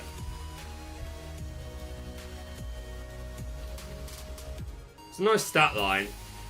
I'm going to keep it in fun niche. I don't know if it's good enough to even put it here. She's interesting. We've got a vanilla here. Now we've got this Kuzco. Shatter Breezy. Removing a hero and villain would be the work of a mistreated villainous ally like Fidget. Doesn't care if Ratagun is banished. Doesn't care if Basil is banished. Do you hear that, Connor? Connor TK. The man himself, Fidget. My friend. My technical wizard. This Kuzco, when you add a card from to your Inkwell, you can return an item, location, or character of cost 2 or less to that player's hand, and that player draws a card. I think this is far too expensive. The stat line, it's a really interesting ability, and there's some cute stuff you can do here, right? Returning your T-Po, returning your Porticle to your hand to draw cards. I'll put it in the fun category, but I really don't think this is very good at all. We got Monsieur d'Arc, who, when you quest, you can banish an item to draw a card. Or as I like to call him, Reasonable Flavisham. I think at the moment, this is a... It could. Like, I mean, play this on turn 1 into turn 2, Sail, Ink, Porp. Well, Ink, Sail, Ink, Porp, quest, banish the Porp, draw a card. Is not a bad line. It's a bit passive. You're not presenting anything to the board to quest or to combat your opponent, but I don't know. I think, again, I've said this before on the channel, I believe that we are going to end up getting rotation, and this is going to become Reasonable Flavisham. At the moment, I'm probably going to put it in fun niche play. I don't know if it's good enough to make its way into Sapphire decks at the moment. Maybe if they if 4 cost is, I don't know, you always want to play something on 4, right? It's either how far I'll go, or Grandma Tala, or Flavisham. You could convince me to put it here and could see some play. In the future, it's definitely, if we do get rotation and we lose Flavisham, then I think it nearly definitely sees play. But at the moment, I'm going to put it down here. I'm going to put it down here. We've got this Robin Hood, who I think just has support. No, there is another ability on there. What do it be? What do it be? Oh, it is just support. Okay. I'm just going to put this in vanilla. We got Toby, who's just a vanilla. I'm just going to put him in vanilla, because that's what he has. Can't remember this card. It is Sapphire. It is uninkable. Let's get rid of that word Robin. What do you do? You're an action, I believe. Reveal your secrets. Reveal your secrets. Behold, door. Water has memory. Look at the top 4 cards of chosen player's deck. Put one at the top and the bottom and the rest at the bottom in any order.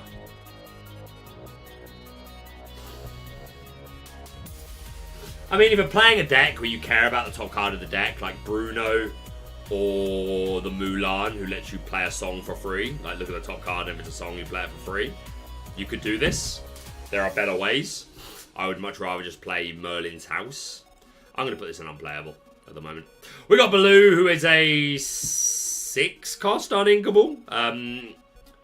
Your characters with 7 strength or more take no damage. Quest for 2. Can't remember his stat line. Is he a 7-5? Is he a 7-5? No, he's a 5-4. Whoa, I was way off. 6-cost uninkable, 5-4 quest for 2. Your characters with 7 strength or more can't be dealt damage. I think it's unplayable. I really do, unfortunately. Like, even in a deck where you're building around high-cost characters, high-strength characters, I'm still not convinced these are part of it. You could convince me to... Where'd he gone? He's there. Like, you could convince me to put it in this as a fun deck card, but it's so expensive. It's uninkable. I don't know. I will put it in fun, I guess. Water's Memory is as cool as altering one opponent's draw is. Yeah, so... not very cool. Muscali does not want rotation. I think Water's Memory is strong to an opposing deck. Yeah, but like I don't want to go -1 just to. I don't want to go -1 just to like manipulate the top card of their deck. That doesn't sound very good to me.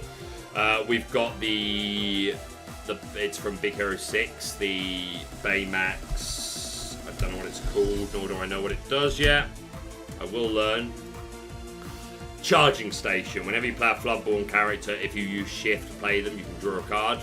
So like a Blue Fairy, but on an item. So hopefully harder to remove, but you have to Shift. Whereas Blue Fairy, it's just play a Floodborn. There's a fun deck there. Sure. Like, there's a fun, I just want to play a load of my Floodborns. All of them. And I want to draw cards while doing it. And I'm not playing Amethyst, so this is what I play. Sure. Fine. There's a fun deck there. What are you? You're a racer who, when you're banished, you heal up to 2 damage from 2 chosen characters. I want to say is your ability. When this character is banished, you remove up to 2 damage from chosen characters. Just 1. Man, I'm so close on so many of them, though.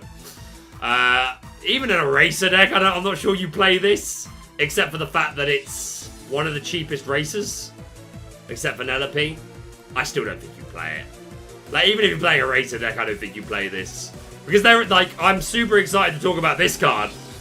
Like, let's talk about this card now. King Candy. 4-cost uninkable, 2/2 quest for 2. Whenever one of your racers is banished, each opponent chooses and banishes one of their characters. This is obviously a super strong ability. You know it, I know it.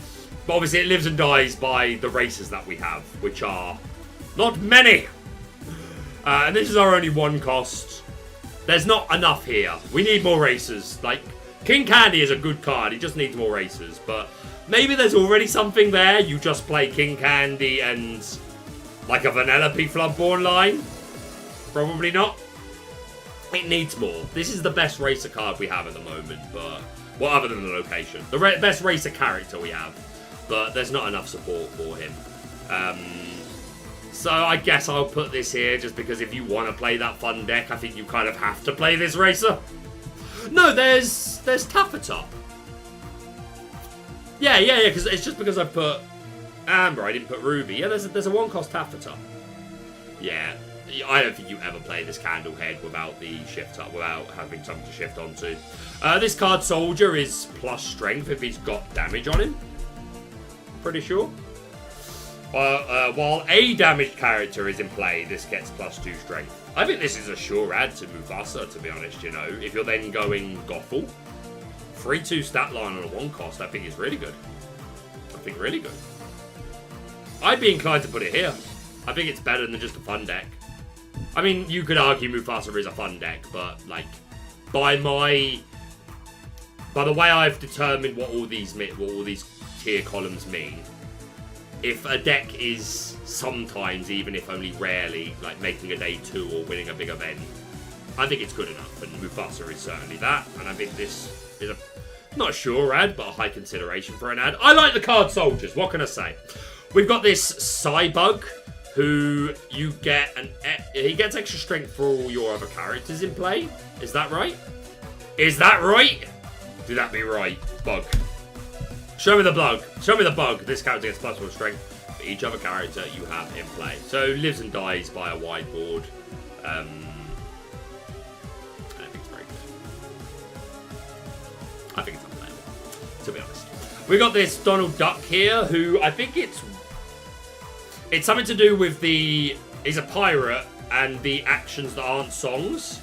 Is it when he's banished or when he quests? You can add an action which isn't a song from your discard to your hand. It's either on quest or banish. Whenever this character is... Well, neither. Whenever it's challenged, you may return an action card that isn't a song from your discard to your hand. Hey, if you're building this whole pirate deck with like Mr. Smee and cards that care about actions that aren't songs, there's a John Silver, an Emerald Steel dueling John Silver, which is the same. If you're building that fun deck, maybe this Donald is a part of it. Not definitely, because he's uninkable, but there's a good chance he's a part of it. We've got this Elsa here, which is 7 cost, uninkable, 5/5, quest for 2.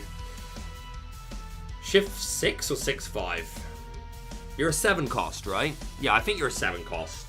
I'm going to say shift 5. It's probably shift 6. Regardless, the ability is you exert an opposing character. And if you control an Ana, then that character does not ready at the start of the next turn. There are a few alright red races, yeah. You were ahead of me there. Card Soldiers is a definite add to my Helga in Wonderland deck. How often is Goth your turn 2 player Mufasa though? I mean, I think probably all the time, because you need Rapunzel. Like, Mufasa falls apart without Rapunzel in my experience. So yeah, like, and sometimes you play the Mulan on one. But yeah, I think a lot of the time Gothel is my priority on turn 2. But yeah, this Elsa, you exert a opposing character, and if you have an Ana, then that character doesn't ready at the start of the next turn. It's shift 4. Okay, so it is a bit cheaper than I was expecting. I don't think this is you never play it over Spirit or Winter, right? It's a fun deck, right? If you want to play Anas, I mean, even if you want to play Anas, you probably don't play this. You probably still just play Spirit of Winter. I don't know, Matt. I don't think this is good at all. But we'll put it in the fun category. Why not? This is a vanilla, but very glad to get them all in the game. This is the grandma that I'm really annoyed isn't a mentor. But when she quests, you get plus... she's a 2 cost inkable, 1/1 quest for 2. And when you quest, you give +2 strength to one of your characters. On the play, it can help your 2/2 now take out the Daisy in 1, which is kind of relevant, I guess. This is a okay card. I just don't think it's replacing anything that we currently have. So I'm going to put it in fun niche. Again, it has that specific interaction for taking out daisies. If you're on the play. I mean, even on the draw, it will do it. But on the draw, they'll get 2 quests out of the daisy before you can get this off. Normally, Gothel is a turn 4 with Rapunzel after your Gaston. Yeah, if you played Gaston. But if you don't have Gaston, then I'm always putting down Gothel on 2 most of the time. Turn 2 Lumiere is certainly reasonable. I'd cut Flynn from my Mufasa deck. I think playing Flynn and Mufasa can kind of bait you into taking the wrong lines sometimes. And I think Flynn is unplayable in set 7 anyway because of Belle. Unfortunately, I think Flynn Rider Frenemy's time has come to an end. We got this pirate from Treasure Planet, which is one of my favourite Disney films, although I cannot remember the name of this pirate. But when he quests, you pay 1 less for your next action. Fine, put him in the fun pirate deck if you so wish. He's inkable. We've got a vanilla here. This, I can't remember his name, but he's from Brother Bear. Has Challenger, and when he's banished in a challenge, it returns to your hand and you gain 1 lore. But I think it's only when banished during your opponent's turn. Is that right? When this character is banished in a challenge during your opponent's turn, add it to your hand and gain 1 lore. I think is what's going on there. Set Archazia Island. Where is he? Does he look like I forgot? He looks like that. Where is he? Challenger 2. During your turn, when this character is banished in a challenge, return this character to your hand and gain 1 lore. I mean, it's kind of okay. The funny thing is, the 4 willpower on this sometimes is going to be a bad thing, because you want to be banished, I think. You want to gain the lore and return it to your hand a lot of the time. And I think the 4 willpower, maybe in the early game, they don't always take you out. If you're going into like snakes and smees and stuff like that. I don't think it's very good. And I don't even know if he goes into a fun deck.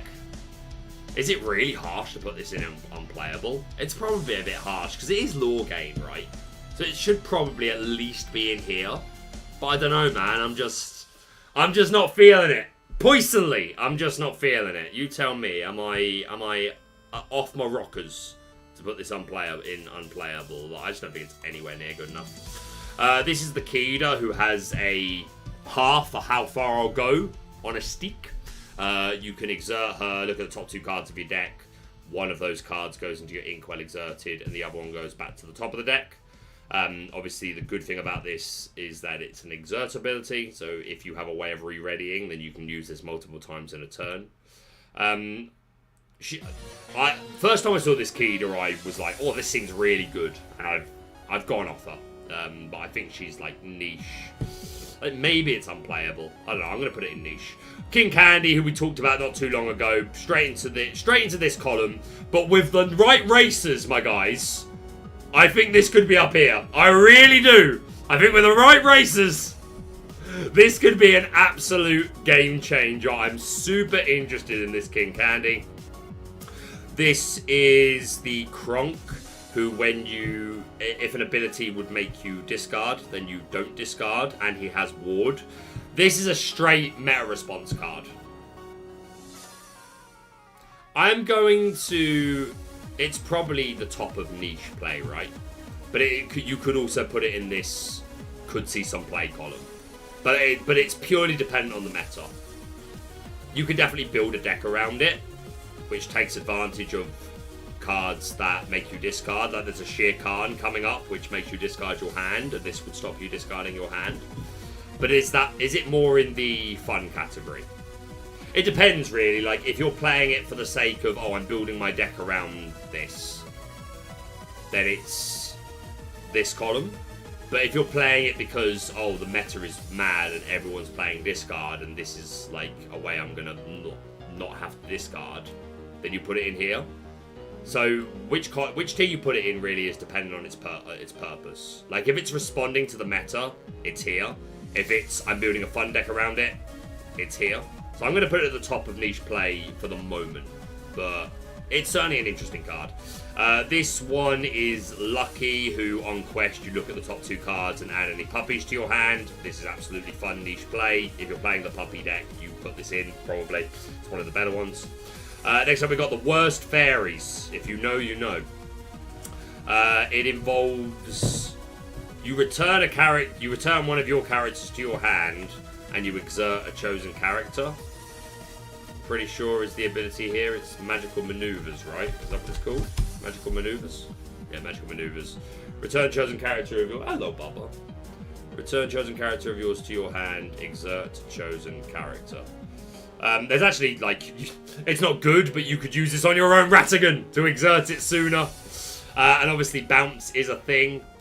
I don't think it's great. I put it in the fun niche. That's probably too kind. Like, bouncing we know is good in purple. Exerting a character is good. I think we have cards that do this far better. But if we ever want them to be on want it to be on an action, then I guess this is kind of fine. You know what I mean? Oh, Hades is on the prowl. Hold on. Hades is on the prowl, guys. Let me move to... Not that one. Yes, darling, I know. You're a good boy. Yeah, you're a very good boy. Where is it? Oh, God, that's a horrible picture of me. Let me quickly... I've lost myself. I've lost everything. There we go, that's what I was looking for. Copy. I will go to content, and I will paste the camera. You're a good boy. Yes, you are.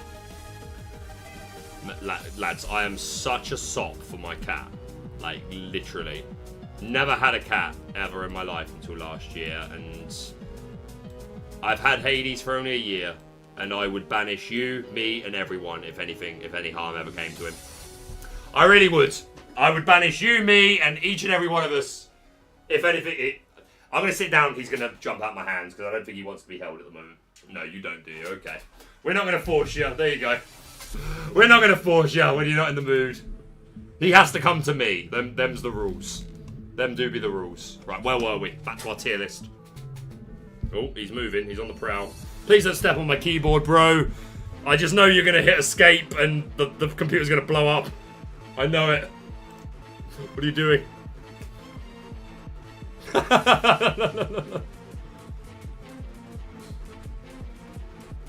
Good boy. Such a good boy. Right, where were we? We were here. Nonsense. Absolute nonsense. Not banished into the inkwell of Hades, right? He's so fluffy. He is so fluffy. Hello, Magnus. How you doing? He's so fluffy. He's such a fluffy boy. Anyway, distractions. This Maid Marion is something to do with allies. I think if one of your ally characters is damaged, then you can deal a damage to an opposing character. And she has something involving Lady Cluck. I can't remember much of it. Maid Marion. During an opponent's turn, whenever one of your ally characters is damaged, deal 1 damage to a chosen opposing character, and your Lady Clucks gain resist 1. He's found the treats, guys. He's found the treats. He's found the treats. I fear he will not be. I fear he will not be salvaged until we give treats. All right. We got some dreamies for you. You're a good boy. Yeah, you're a very impatient boy, but a good boy nonetheless. I've just poured you some, bro. Literally, I've just poured you some, and you look back at me like, oh, is that it? Is that it, mate? Is that it, mate? The cheek, the audacity. He's still not eating the ones I've just gave him. He's just nosing at the pack. I want more! More! This Maid Marion. Yeah, like it's 4-cost inkable 3/3 quest for 2, to be fair. It's fun deck. If you want to build an ally deck, there are probably better ways to do it than this. But this is a way that you could do it if you so decided. Oh, dude, stop stepping on the keyboard. I love you so much, but bad gold. You're a pain in my ass. Must hydrate. Must hydrate. Thank you to the 80 people up in here, chat. Much appreciated. This stream was very unimpromptu. Impromptu. Whatever. There was not a lot of planning. Let's put it that way. Oh, mate. I've just been sent a really, really cool message. But I can't share yet. Let us continue. This is the Merlin who, on quest, you can look at the top card of your deck. No, you name... Excuse me. You name a card. Look at the top card of your deck. If it is that card, you can add it to your inkwell. Fun deck? Sure. This Lady Gothel. Mother Gothel, sorry. I think she's a 3/4. It's 4-cost inkable. And it's to do with when you challenge, you can move a damage counter to another character. But I can't remember if it's her challenging or just anything on the board. I think it's when she challenges. I think it's when this character challenges, you can move 1 damage to another character. Whenever one of okay, it's blanket. Whenever one of your characters challenges, you can move a damage. Only 3 cost as well. I don't see where we're putting this though at the moment. Like damage matters decks, I guess. So I guess you could put it in the fun deck category, but kind of tempted to put it in unplayable, to be honest. I don't think this is very good at all. Even if you're building a damage matters fun deck, I'm not convinced this is a part of it, to be honest. So I am actually going to put this in unplayable. Great art though. Absolutely incredible art. There is no doubt whatsoever. We got first to 20 up in here.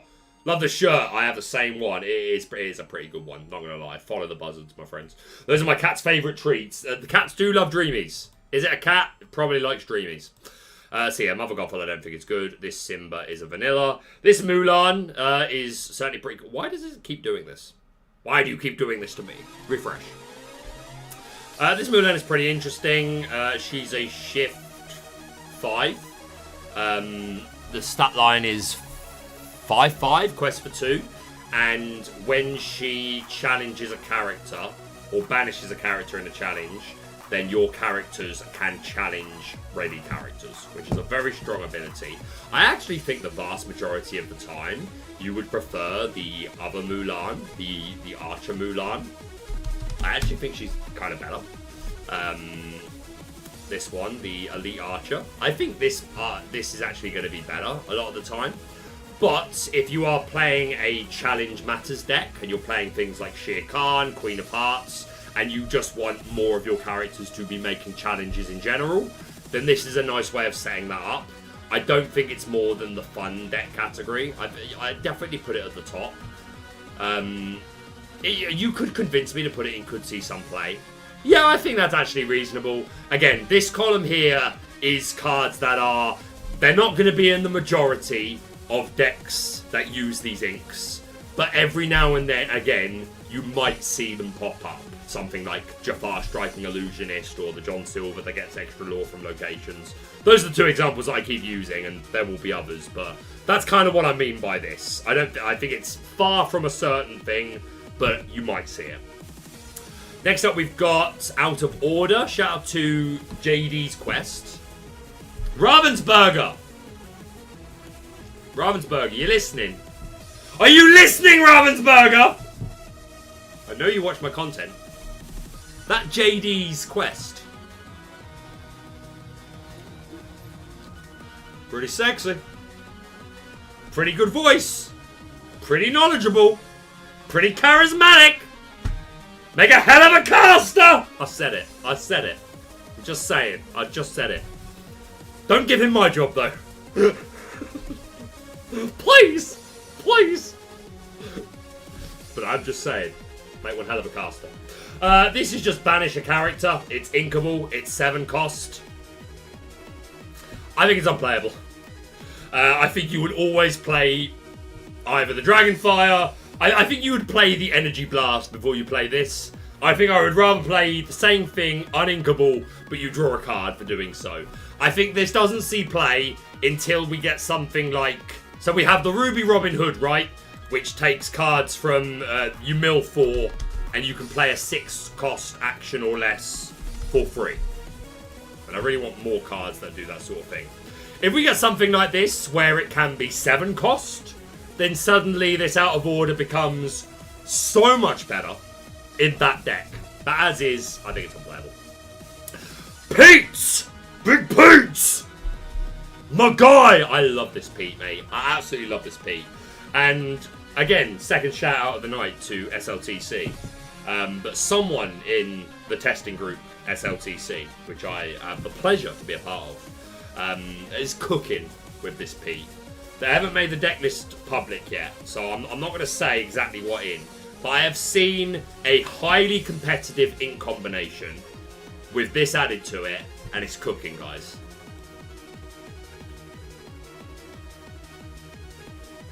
I'm going to put it in we'll see competitive play. I did it! You could probably convince me to put it here. And this is probably closer in line to where it actually fits. But I really like it, man. I think this Pete is pretty good, especially considering the shift target is also pretty good. Next up, we got Donald Duck. You can exert 4 items to play him for free. It's a 4/4 quest for 1, 4 cost. And the other ability is on play. You look at the top 4 cards of your deck and add an item to your hand. Again, I've seen some people been enjoying playtesting this recently. It's a 4 cost character, which is just good in Sapphire decks because they can sing How Far I'll Go. And if you are digging... I think if you're an item build, which most Sapphire decks are, not all, if you're playing like a DKP burn list, then absolutely not. But if you're playing 4 pop, dimes, ice blocks or coils now, if you're and like Maurice's Workshop, I've seen some people playing. I'm going to put this in will see competitive play, especially with the new Tamateur, right, which works really well with items and makes you want to play a lot of items. I think this is pretty good. I think the fact that it's a 4 cost, it is 4 cost, right? I'm not absolutely insane, am I? I mean, I am, but I'm not wrong, am I? Scrooge. It's a shame her and Mushu come down turn 5. And that's normally the case. Yeah, 4 cost. Yeah, I'm going to say we'll see competitive play. I think the item builds of red-blue, there's reason to play this. Would you rather play Tala than this? Sometimes. Depends what you're digging for, right? Like if you're digging for B preps or Sisus and stuff, then this is never helping you. I think Tala is better, but I feel comfortable putting this in. Will see competitive play. This next card, I can't remember the name of the song, but it's from Bolt, and you draw a card and give Bodyguard. Draws a card, fine. It's 2 cost, right? If it's 1 cost, then I'll put it in fine. I can't remember what it's called. Amber. 2 cost is what I'm guessing. Yeah, so much to give. Here's a song. Just feel like they have, but okay, it's not unplayable. That's not fair. It's niche. Tamatoa. I have prepared something. That's not loud enough. That's not loud enough. That's absolutely not loud enough. Turn it up. This might come through way too loud, guys, and I apologise.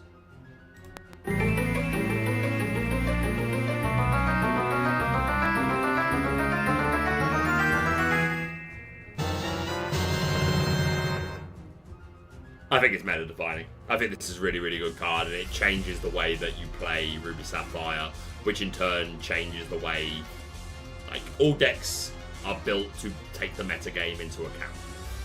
So I think this is our first meta defining card.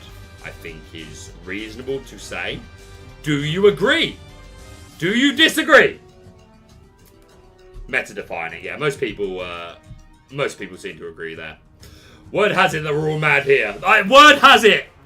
Connor TK, otherwise known as Fidget. Guys, Connor TK in chat is one of my personal best friends. We play D&D together. We've known each other since before Lorcana Villain. He's accompanied me to 3 of the content creator set championships to help me with filming. Connor TK, otherwise known as Fidget, is an absolute legend. I'm just saying. Did we unlock the slingshot? No, that's in the net. That's in the net. We're on a randomizer. TFM, probably Dan. Hook shot, actually. Yeah, there we go. We got the hook shot, my guys. That's the sound effect for if a card is meta-defining. This is vanilla. This T-car, shift 7, a 12-12, quest for 3, and when you exert an opposing character, banish them. So Pinocchio has a built-in drag. Pinocchio is Maleficent, guys. I'm just saying. We don't have a cheap enough shift target. I'm not going to put it in unplayable, but I probably could. It's unplayable. It's probably unplayable, isn't it? Probably unplayable. I think it's probably. Come on, he's a young Link. Let's be real, not me. I am not a young Link. I think this T-car is unplayable, guys. I just do. Like, I think if you put this in a fun deck, if someone says to me, "Yo, Baker, I've got a fun deck and I've got T-car in it," then I'd say, "Who's having fun? Who is having fun?" We need a shift target. Then maybe it's like niche. I think it's unplayable. Always TFM Dad. Yeah, I thought so, Dad. That's what I said. Probably TFM Dad. Probably Dan. This Prince is a bodyguard. A really cheap one. Isn't he like 5 willpower on a 2-cost uninkable? Is that what you are? What are you? What are you? Prince. Yeah, 0-5, 2-cost uninkable. I think this is kind of interesting, even for an uninkable. Could see some play. Fun play. I think it's all right. Like, am I insane to like put this in the could see some play category? Is that insanity? Is it? I think it's probably. Let me check. Because if I can plug back in the better quality camera, then I certainly will. I certainly will. We're probably going to go for another hour. Chat is my thought trail.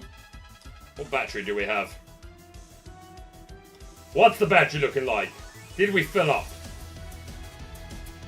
We did fill up. Let's go. Right. My guys, I'm going to fiddle with the camera and get the better quality one. In the meantime, we are going to... No, we won't do that. Let's keep things simple. Let's just put a song on for a minute. Cynthia Battle Remix. Sold, mate.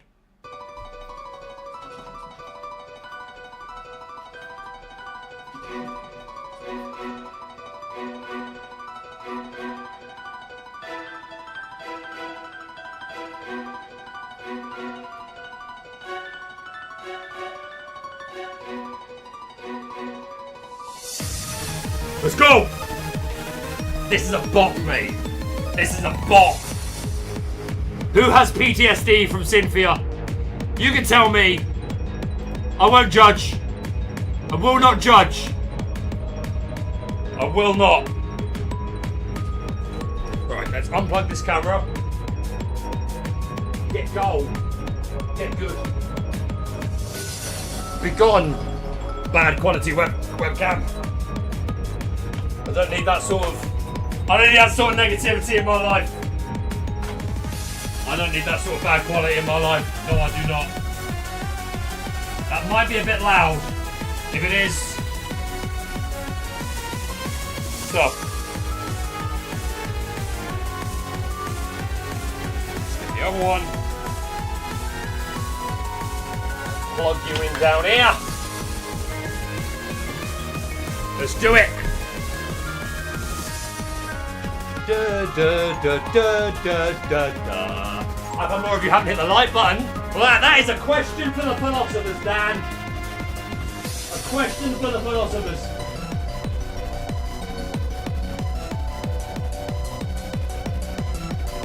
Sorry, I'm just struggling to get this inside this hole. That sounded terrible, didn't it? But it did. Ah, it fit. Thank God.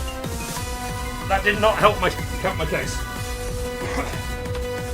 Okay. Connect a USB cable. I will connect a USB cable.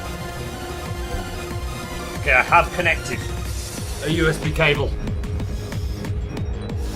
Wild Dueling Bell is okay card. I put it up a tier. What is your reasoning, Jesse Art and DIY?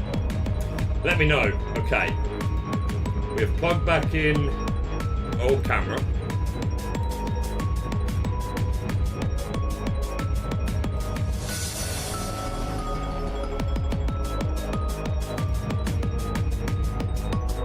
Hey!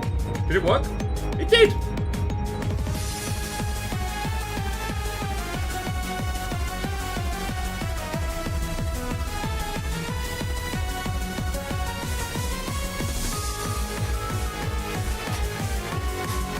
He's like, what are you doing, mate? He's like, have a day off, mate. The old mucker. Right. Where is the Return of Hercules going to end up? Let's find out. Right, okay. Music back down. Let me know if I've turned it down too much. Live.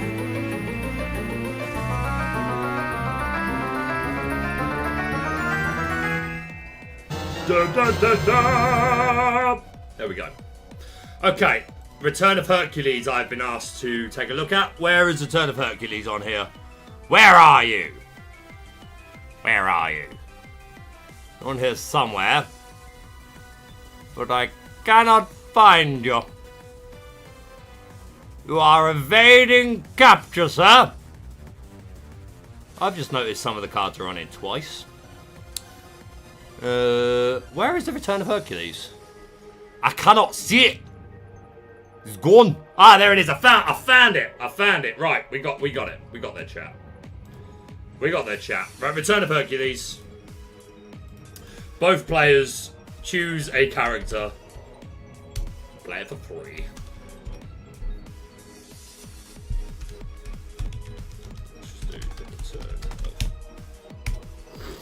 Yeah. Each player reveals a character card from the hand and play it for free. You do -1 straight away, just worth saying.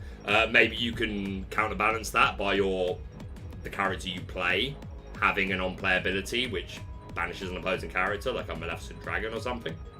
So that's worth mentioning. Like, hey, this is super fun, right? And this is, like, this is another action that we could hit off of Robin Hood. I think the high roll of this is you don't play it until your opponent has no cards, right? You discard them down to nothing or very little and assure that you're getting the most value off of this. I think this is a card that in the future, with more action support, could become really, really busted, and you would put it in one of these two columns. Right away, I think it's here. I think it's just a fun card that you can mess around with for sure, get some cool free plays off. But realistically, I think at the moment it's not doing all too much. But super, super cool card. Again, another one of these super strong abilities, but doesn't necessarily mean that it's going to end up settling well in the meta. But it's a super interesting card, and hey, I'll be looking to have some fun with it for sure. This next card is Unconventional Tool, where when it's banished, you pay 2 less for the next item you play this turn. When this item is banished, you pay 2 less for the next item you play this turn. When Bell was revealed, I saw people like playing around with this and saying, you could play this, play Bell, and then play Coil straight away. You can, but then you have to play copies of Unconventional Tool, which are going to be bad, I think, for the rest of the game. Hey, if you're playing this Ruby Sapphire item deck with the Floodborn Bell, then maybe this card is a part of that fun deck, just to cheat out some cheap items. I don't think it's very good at all, unfortunately. Next up, we've got Wake Up Alice, which is something to do with damage. I cannot remember. I will get there, guys. I will get there. You're all judging me. Baker, you don't immediately know what every single card from Archasia's Island does? Word for word? Terrible caster. What a disappointment of a caster. We hope. Wake Up Alice. Return chosen damaged character to their player's hand. I think if you're playing that fun deck with the Emerald Ruby Queen of Hearts, and you have lots of ways to like easily do damage, then as a 1-cost inkable action, it's like whatever. It's probably still unplayable, right? Because I still think there's better things you would play. You just play Ring the Bell, right? Which is 3 cost, but you banish them as opposed to just returning to hand. I don't think it's very good. Next up, we've got, I can't remember what it's called, but it's from Atlantis.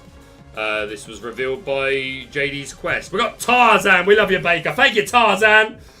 Look at these strangers like me. Great soundtrack, Tarzan. Hope you're well, my friend. I want to know your thoughts on all the coils, not just the sapphire ones. Or when you've seen your opponent's hand with Diablo or Ursula first. Yeah, that's a way that you can, like, do a scout before you play the Return of Hercules. I still think it's more of a fun card. Bet he doesn't know the flavor text of all these cards off by heart. I do not. We've got Company. Yeah, that's the name of this card. And I think it's you ready all of your characters, but then there's another condition as well. There's something else. Ready all your characters, and they gain a Reckless. I mean, hey, if you're readying them just like in a Challenge Matters deck, then that's the first thing that you think of for this card, right? But even then, I'm not convinced you play it. It's uninkable. It's a terrible top deck. I don't know, man. I'm not keen. I think this is unplayable. I'm not keen. We got this 1-cost Pete, who is obviously a shift target for the Floodborn. A shift target. The better shift target really is the steel one. But this is not insignificant. Oh, big yawn. This is not insignificant by any means. Do I need to move the camera so that he's literally sat right next to me? I feel like I need to get him in here. Where are we? Oh, that was not right at all. No, I'm doing this the wrong. What is wrong with me, mate? I am. There he is. There we go. Now you can see Hades too. You might not have wanted to, but there he is. If you're happier now, let me know. What's up, Dante, the Pepsi fan? Big up. But yeah, this Pete, when you play a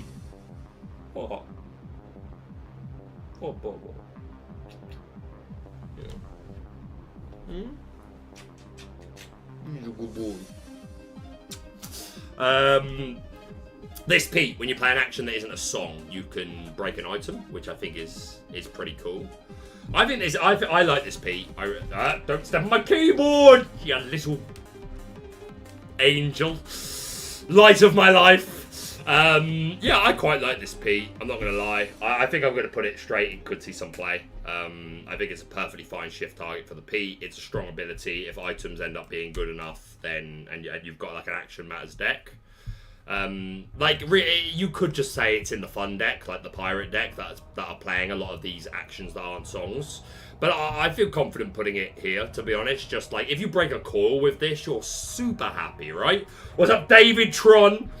In Geyser deserves more love, though. Card pretty good, not gonna lie. We did have a conversation about it. We had a chat about it earlier. Feel free to, like, after the stream or even now, go back to the point where we were talking about Geyser. But I did give my thoughts on it overall. This Gantu.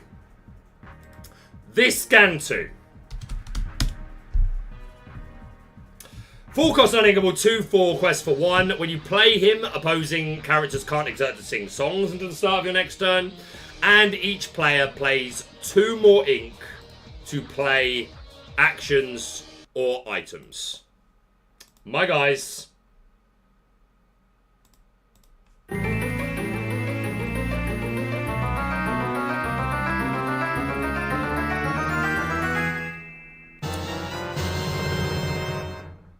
This card is really good. This card, if you weren't aware, if you were having your doubts, this card is really good. Let's get the music back on. There we go. Yeah. Against Ruby Sapphire, if they don't have many cards in their hand, and they're like, they pay 3 for Porpsicles, man. They play 4 for Sails. If you've got multiple of these, it's even more. I really like this card. I mean, I hate it as a Ruby enjoyer. Absolutely despise it as a Ruby enjoyer. Let's close this a bit again. Yeah. There you go. I think this Gantu is super, super good. Now I'm going to check chat and wait for someone to tell me that I'm insane. The goodbye tail wave after stepping on the keyboard. Always the way. Light of my life. This Gantu, I think, is meta-defining. I think this is really good. It's another card that you now have to play around, as well as Pete, to stop the V-Prep. Slows down any of the Singer decks. Especially if you're on the play, like if you go turn 3, they go turn 3 aerial, and then you play this on 4, you get another turn. I think this Gantu is so, so good. If you think I'm wrong, speak! Let me hear you. We've already looked at this. Yeah, some of these have been done twice. Can you just, like, is there like a bin? Is that can you delete them? Can you remove them? Can you remove? Do there be a bin somewhere? I don't know. Some of these characters a lot of these characters we've done actually. Some of them are doubles. Let's find someone that we haven't done. Yeah, this entire top row is doubles, and this second row. So where do I need to go to? Where do I need to go to? There's this Milo here. Who, when you play an action, you give an extra 2 strength to a character. Niche uses. If there was a Floodborn target, I'd think he's a lot better. Unplayable may be harsh, but I'm just gonna do it anyway. We've got done you. Okay, we've got this Mirabelle Madrigal who has. This is the Floodborn one, right? Who is shift 3. No, shift 4, and when she quests, you can add a song from your discard to your hand. I think that's what's going on with our girl. Yeah, shift 4, whenever this character quests, you can return a song card with cost 3 or less from your discard to your hand. And there's a 2-cost Mirabelle, I think is our cheapest. Yeah, she's here. Yeah, we really need a 1 cost. Although this 3 cost, like, is evasive with Singer 5, which is kind of interesting, in the same Dual Link, obviously. But yeah, the high roll with this Floodborn, you play a Mirabelle on 2, on 3 you play something that costs 3, And then on turn 4, you use the 3 cost to sing friends, and then you shift this and get the friends back. I still don't think it's great.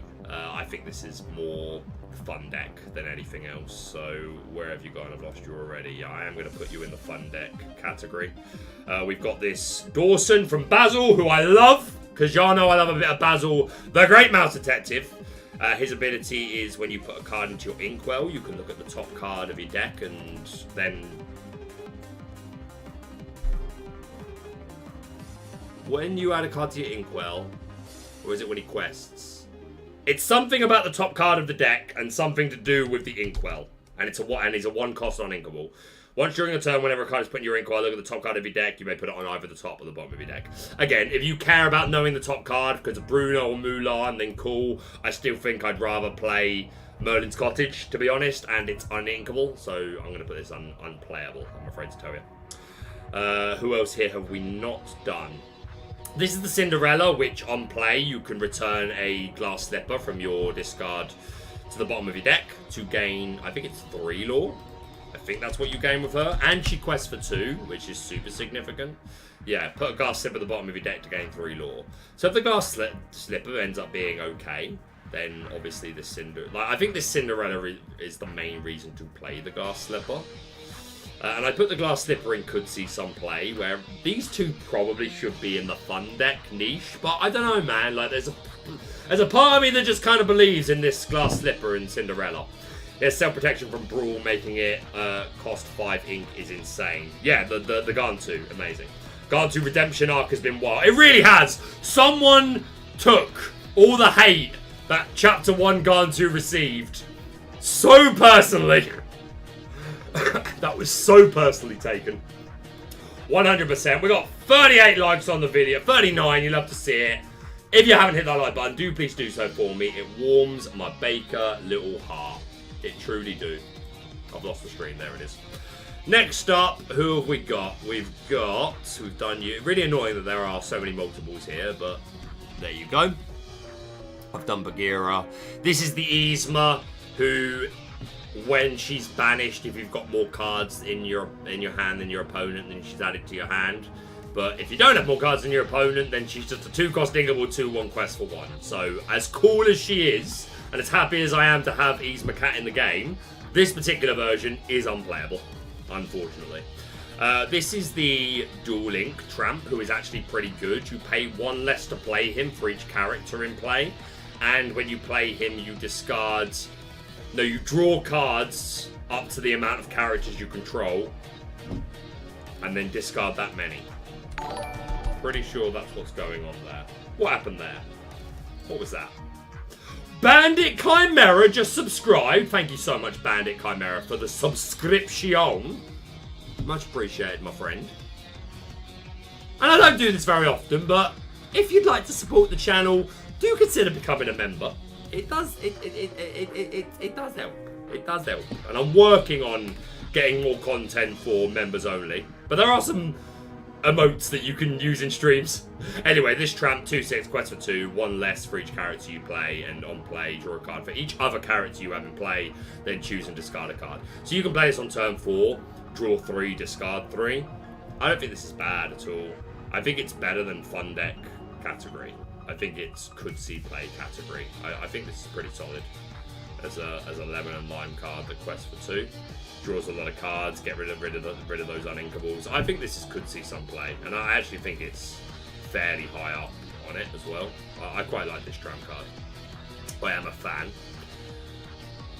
We have... Someone said they wanted me to rank all the coils, so let's just do it. Amber Coil, during your turn, whenever a card is put into your inkwell, you remove up to 2 damage from chosen character. If you're playing something like Grand Puppy, then it's fine, but outside of that, I'm afraid to say that it is absolute hot garbage and unplayable. Amethyst Coil, during your turn, whenever a card is put into your inkwell, you can move a damage counter from chosen character to chosen opposing character. There are Amethyst cards that want to do this. Spell. Mama Odie has some cards. We looked at the Panic earlier, but this is a 3-cost uninkable. I am not a fan of that. Maybe in the future if we get like a payoff to moving damage, like more of a payoff than just, hey, I'm putting damage on your characters. like an actual reason to do this, then maybe it's interesting. But as for now, I think it is absolutely unplayable, and I cannot see it here anywhere. So we may have to wait until... Oh, no, there it is. Yeah, Amethyst Coil, unplayable, I'm afraid to say. Emerald Core, during your turn, whenever a card is put into your ring coil, chosen character gains Evasive into the start of your next turn. Again, it's not a terrible ability, but it's a 3-cost uninkable. I think there are just better ways that we have of doing this. So, I'm not a fan of the Emerald Coil, I'm afraid to say. Wherever you are. Where are you? We got some work to do now. Scooby-Ooby-Doo, where are you? We got some work to do now. Can't see it. Ruby Call, whenever a card's put into your inkwell, chosen character gets +2 strength this turn. I mean, this is okay. It's one of the better ones. Hey, it's inkable, right? It's inkable, right? I still think it's... I don't know. I think it's unplayable. I don't think it's good. It is whenever a card, like, see if you're playing with blue, so you can ramp +4 strength. Maybe like do some cheese with Maximus to like get this ability off. It's one of the better ones. It would this call probably goes in the fun niche deck category, just because it may have synergy with certain decks, or like just as a meta response. New fidget better than Emerald Coil. You are correct. This is one of the better coils. It's inkable, and the ability is probably a bit more useful. So I would put this in fun deck. Steel Coil, 2-cost uninkable. During your turn, whenever a character's put into your inkwell, you may draw a card, then choose and discard a card. This is one of the stronger abilities on this coil. It is uninkable, but at least it is only 2 cost. There's a fun deck here, right? Like, play this with, like, Sheriff of Nottingham with ramp. Sheriff of Nottingham on board, and then play, like, Friend Like Me, or... There's another action in this set which puts 2 cards from your discard into your inkwell that we're going to look at soon. Has an enchanted. There's probably some fun combo stuff that you can do with this. It's one of the better ones, but it's still only niche. Sapphire Coil. Where is the Sapphire Coil? Up in here. I want my Sapphire Coil up in here, up in here. I'ma lower you by 2 strength. Up in here, up in here. If I've got 2, I'll do it twice by inking once. This is broken. Now my small Sisu defeats everything. This is crap. I hate it. I hate it here! I hate it here! But we unfortunately...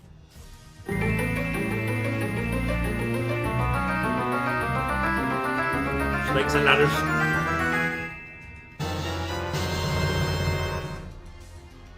But I actually think it's here. This card is very, very good. I hate its existence.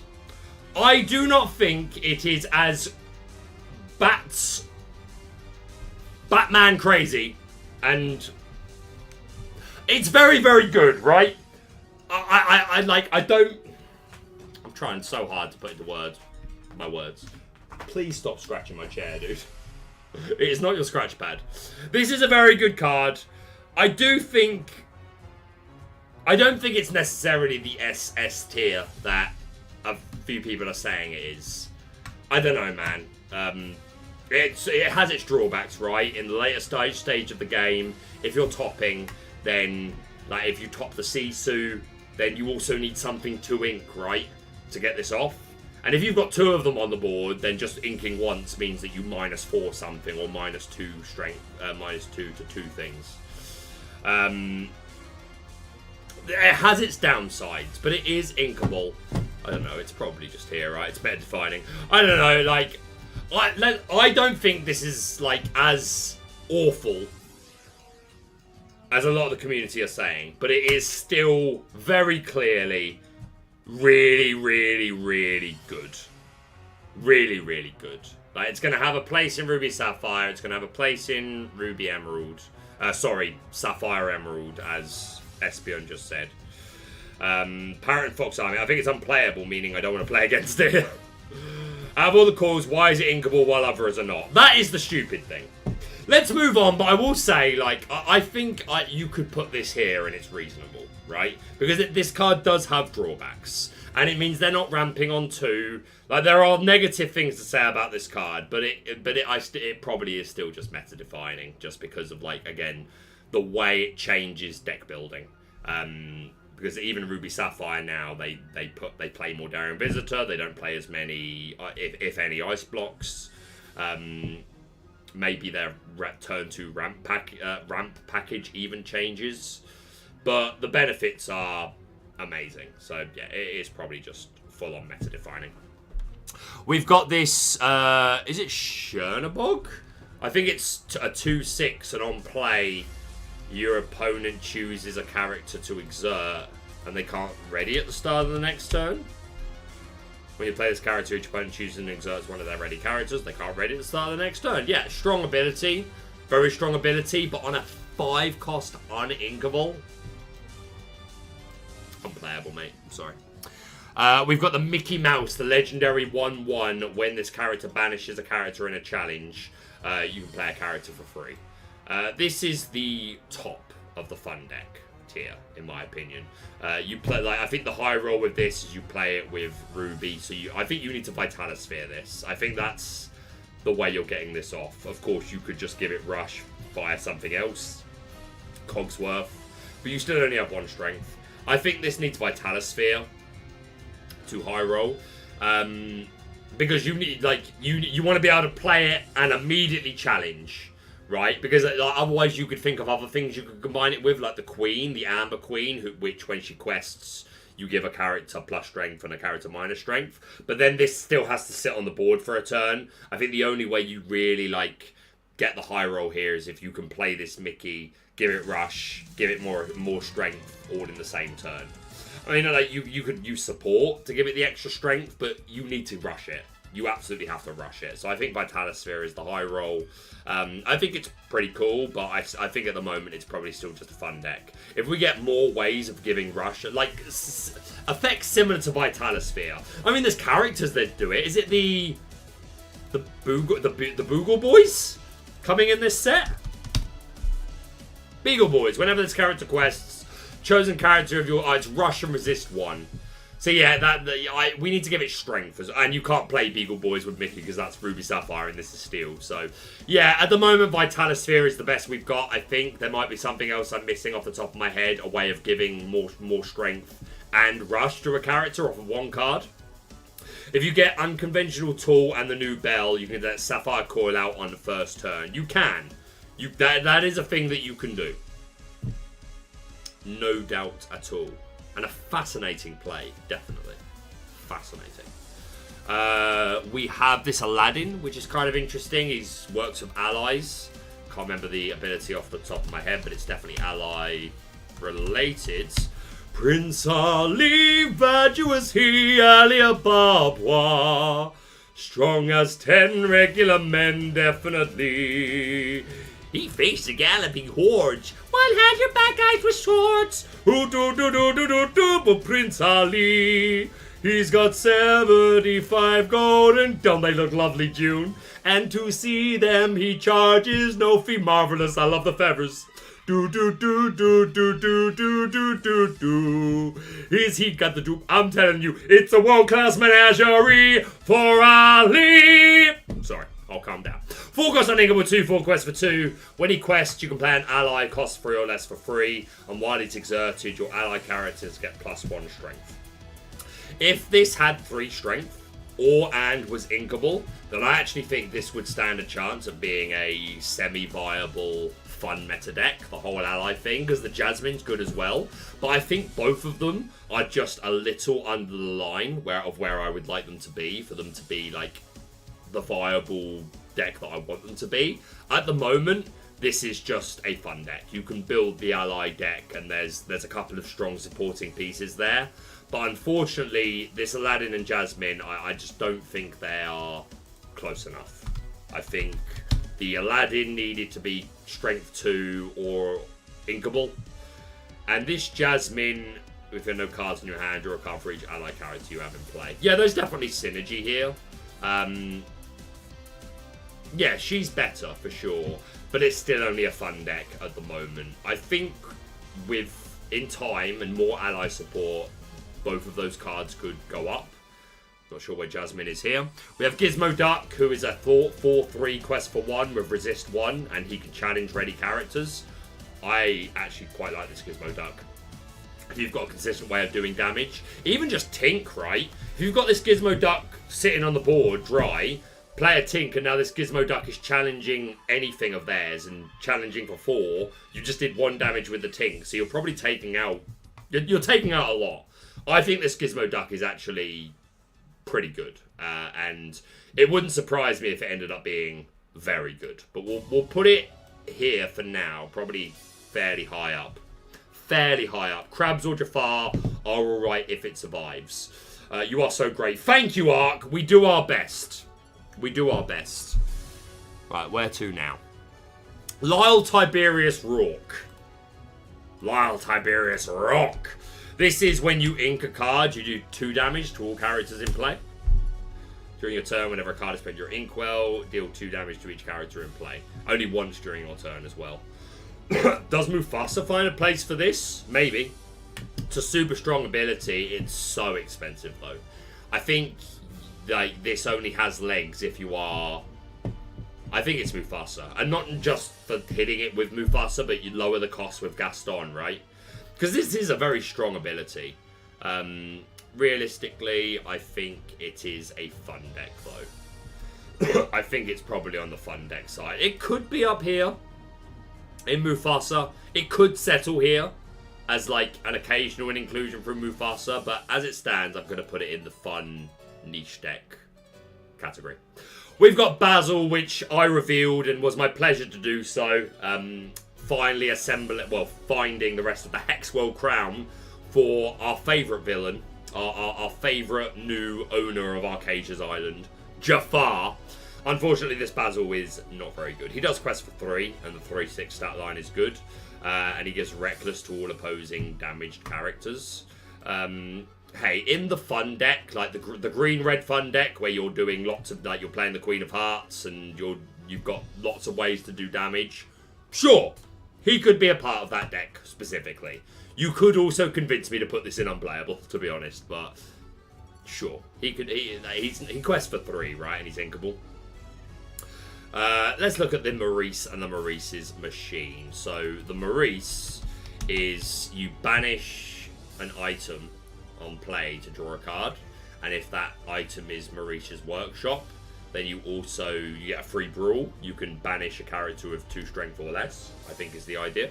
When you play this character, you may banish chosen item of yours to draw a card, and if the banished item is named Maurice's workshop, you may also banish chosen character with 2 strength or less. Yeah, like, again, that is quite a strong ability, but the Maurice's machine, a 3 cost do nothing. The payoff needs to be really good. Realistically, we could talk about the combos all day long, but if we're honest with ourselves, it's a fun deck card. Like, if you want to build this Ruby Sapphire Bell item deck, then hey, it's not awful. There are worse fun decks to build, 100%. At least this deck like has some supporting pieces that do something of interest, but it is still just a fun deck. We have Seeking the Hexwell Crown. Shout out to our friends, the Forbidden Mountain. I'm pretty not Seeking the Hexwell Crown.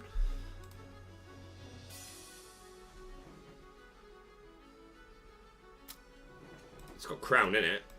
It's the Amethyst Steel Restoring the Crown. Shout out to our friends, the Forbidden Mountain. I'm almost certain this was one of their reveal cards. I'm almost certain of it. If I'm wrong, then I'm going to be told off. And rightly so. 6 cost uninkable, Amethyst Steel, exerts all opposing characters. Whenever one of your characters banishes another character in a challenge this turn, gain 2 lore. Pretty good. We put Mushu in will see competitive play. Admittedly, this is a body, which matters a lot. So you can do it every turn, and he has the resist built in. But you still need the board state for Mushu to, like, do anything, right? And this is similar to that. You need the board state for this to have any impact whatsoever. But when you do have that board state, it's a heck of a payoff, right? It's interesting. See, he's a very fringe player, if you ask me. I agree. But I do think it's above fun. I think you could put it here in the could see some play category. And again, for anyone that didn't hear me at the beginning, the could see some play category I would put in like things like Jafar Striking Illusionist. I would put here. The John Silver that gets extra lore and resist for locations you've got in play, I would put here. These are cards that are not meta breakers by any means. We are not expecting the majority of these ink combinations in Top Cut to run these cards. But it happens. And we understand why, because they can pop off and like it has some support. So I think this is actually a little bit better than some people are saying. I might be wrong, and it could be just a fun niche card. But I think it's something that could be a one-off in the right Amethyst Steel deck. So I am going to put this in the could see some play category. It wouldn't surprise me if it's a one-off occasionally in an Amethyst Steel deck that makes Top Cut at a DLC or a large significant event. So I quite like Restoring the Crown. We've got this Pongo here, which at the beginning of your turn, you look in your inkwell, and if you find a puppy, you can play it. Love the theming, right? Like, it's one of my favourite names of an ability. Found you, you little rascal. Like, that's so on theme, right? That's so cool. Pongo looking for the puppies. Ah, they're getting everywhere. Look at you in the inkwell. Get out of there. You're needed. Front line. The opponent's about to play Be Prepared. Defend us. But yeah, realistically, this is, if you're playing the fun puppy deck, Pongo's most likely going to end up being a piece of it. Who else have we got here that we actually haven't done? Because some of these cards we've already done. There were doubles. Who haven't we done? We've got this Yzma, who's a 2-cost inkable 2/2, and you draw a card and discard a card. I don't mind putting it here. A filter effect for Emerald is okay. And there's a Floodborn. It's probably here. Niche. Fun deck. Yeah, it's probably more than likely here. But it's not an insignificant ability at all. Yzma. Shere Khan. 4-cost uninkable 4/4 quest for 4. And you discard your hand to play him. Do I care if I'm aggro? Like, do I care if I'm aggro? If I went 1-drop on 1, 2 1-drops on 2, turn 3, 2-drop 1-drop, or 3 1-drops, turn 4, ink. This is the last card in my hand. I actually really like this Shere Khan. I think there's a place for this Shere Khan 100% of the time. Like, even in like an Emerald Steel dock deck, right? I think this is pretty good. Am I mad? I mean, yes, I am. The answer to that is yes. But am I the only one that quite likes this Shere Khan? Let me know. Tell me I'm mad. Tell me I'm based. Decision is yours. We've got Lady Tremaine, the legendary one, where you exert and you return a damaged character to their owner's hand, and then they discard a card at random. Return chosen damaged characters to their player's hand, then each opponent discards a card at random. If you have a consistent way of doing the damage, I still think this is too expensive and uninkable, to be honest. Like, there's a deck that it, like, can have a home in, but I think there are better ways of doing this. I really do. I'd rather just play Ring the Bell. Hey, Bubba. I kind of want to put this Tremaine in unplayable, guys. Am I wrong? Am I stark raving mad that I want to put this legendary Tremaine in unplayable? Am I insane? Please stop hitting my keyboard, bro. My guy. I know. You haven't eaten your treats. You're taking the focus away from me, from my camera. It's the Hades show now. Go on, say hello to the people. Go on. Okay. Good boy. If you're noticing, he's a bit patchy, by the way. He was found... I've had him a year, and he was found quite mistreated on the streets, which makes me very angry and very sad. So we don't talk about it. And he's been loved and taken care of ever since. But his fur still has a bit of growing in to do, don't you, darling? Don't you, beautiful boy? But you're so fluffy. But you are so fluffy. Oops, I didn't mean to play the sound effect, my bad. But yeah, am I insane for wanting to put this Tremaine in the garbage? Feed it to the cat, you're not wrong. Tremaine is the legendary you just don't want to pull. I mean, hey, I wouldn't mind having it just for the collection, but I don't think she's good. We've got this Baymax, which I can't remember what it does at all, I'm afraid to say. Baymax. When you play this character, look at the top 4 cards of your deck. You may reveal a Floodborn character card and put it into your hand. Put the rest at the bottom of your deck in any order. I mean, it's alright. Again, if you are playing this, like, mass Floodborn deck that we were talking about, and you want to have some fun, be my guest. Outside of that, like you need so many Floodborns to actually make this, like, even remotely stand a chance of hitting, right? So, I think this is fun deck category, 100%. We have Li Shang, who can challenge ready characters. And if he has any damage on him, then he gets extra strength. I can't remember how much extra strength. He's diving, guys. He's checking out the Intercontinental Championship. He's looking... Oh, no. Please don't knock over my display. Since I set that up, he's not jumped on that table once. And I just know that my whole display is going to come down. Oh, my God. I'm so scared.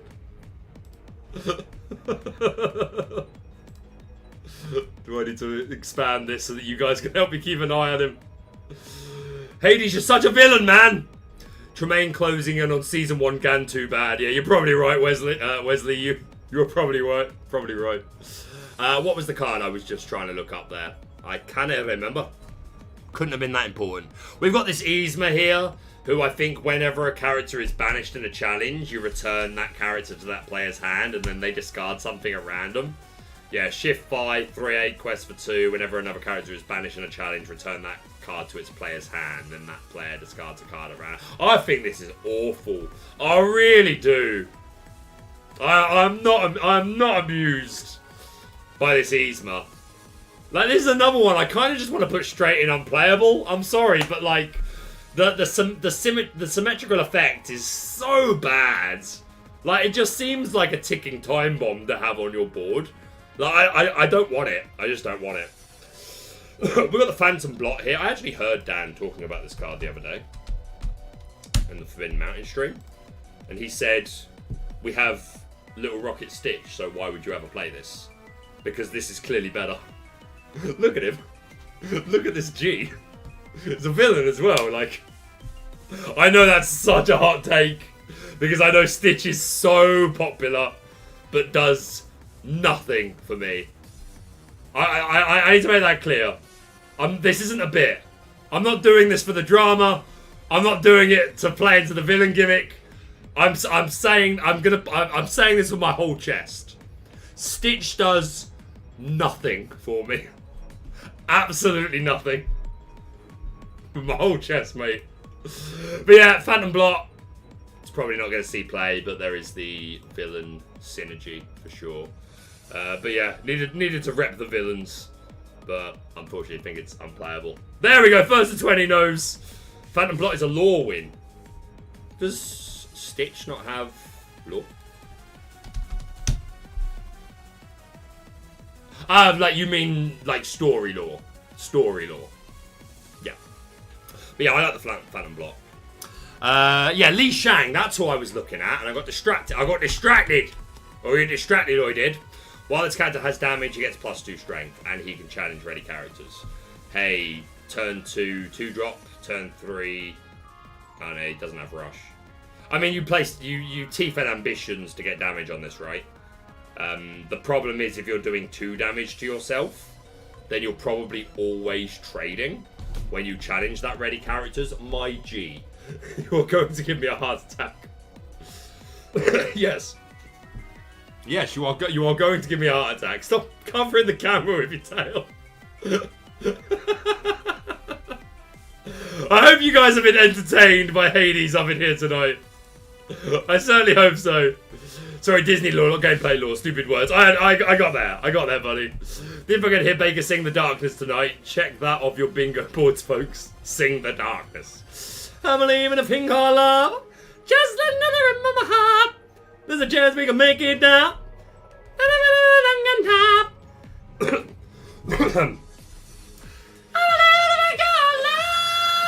There we go.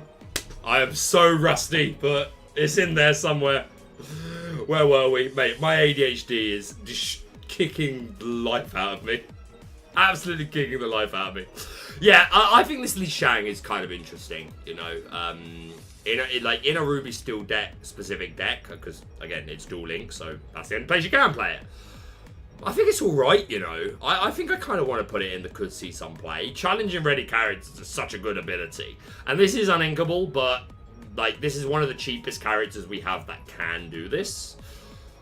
Maybe it should be here for the Damage Matters decks that are already playing things like Teeth and other ways to do damage to yourself. But I don't know, man. I think challenging ready characters is that strong of an ability. It's probably still too expensive. I'm gonna put it in fun. We'll put it in fun. I don't even play in my Mushu deck. Yeah, that's what I'm saying. Like, it's not a sure add to a Ruby Steel deck, so we'll put it in fun. I think he's interesting though. I'm kind of interested in Li Shang. Who have we still not looked at? We've got Fix It Felix, the Racer, who I believe... So it's the Calhoun that adds races from your discard to your hand. What does this Fix It Felix do for races? Is it on challenge? I think it's when you return a racer from your discard to your hand, you can ready one of your characters. Let's go! Man, I'm so good. I'm so good. Yeah. Not a lot to say, if we're being honest. Like, if you want to run the fun racer deck, then he is a part of it. But it's definitely not there at this moment in time. We've done Tamatoa. Who else here of interest? This Snow White is interesting, just because obviously the ability where they can't challenge you is strong. But she dies to a paper cut, mate. Like, she literally dies to a paper cut. Like, everything in the game takes her out. Like if it was just Brawl, that'd be one thing. But she just gets stormed, man. And 4 cost is too expensive to just be stormed. Like, the ability is strong. I will put it in the fun deck. Like, if you're just playing a princess deck. Is it an assured add in a princess deck? Like, if you're just saying, hey, I want to make the most, I want to play as many princesses as possible and make it as good as I possibly can. Like, maybe you play the Cinderella, but you probably play the Cinderella Glass Slipper package. Obviously, you'll probably paired with Steel, realistically. Well, not necessarily, but, like, Steel obviously means you can play the Stout-Hearted. What princesses are in Steel? The Aerial Sonic Warrior. So yeah, a couple. Ruby Princesses. You've got the Mulan, which is very good. So is this Snow White a certain add to all princess decks? She does quest for 2. I'll leave her in fun, but I'm not going to lie. I kind of want to put her in unplayable. Kinda. I just think she's far too fragile for the cost. If it was a 3 cost, I'd be more inclined. She's the queen of limited play. Oh yeah, in limited, but like, yeah, for sure. But we're basing this on like the competitive constructed meta, this tier list. So I will put her in fun. I kind of want to put her in unplayable though, if I'm being honest with you.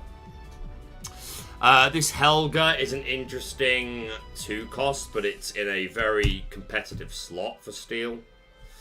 Helga Sinclair, yeah, 0-4 Challenger 3 and gets evasive during your turn.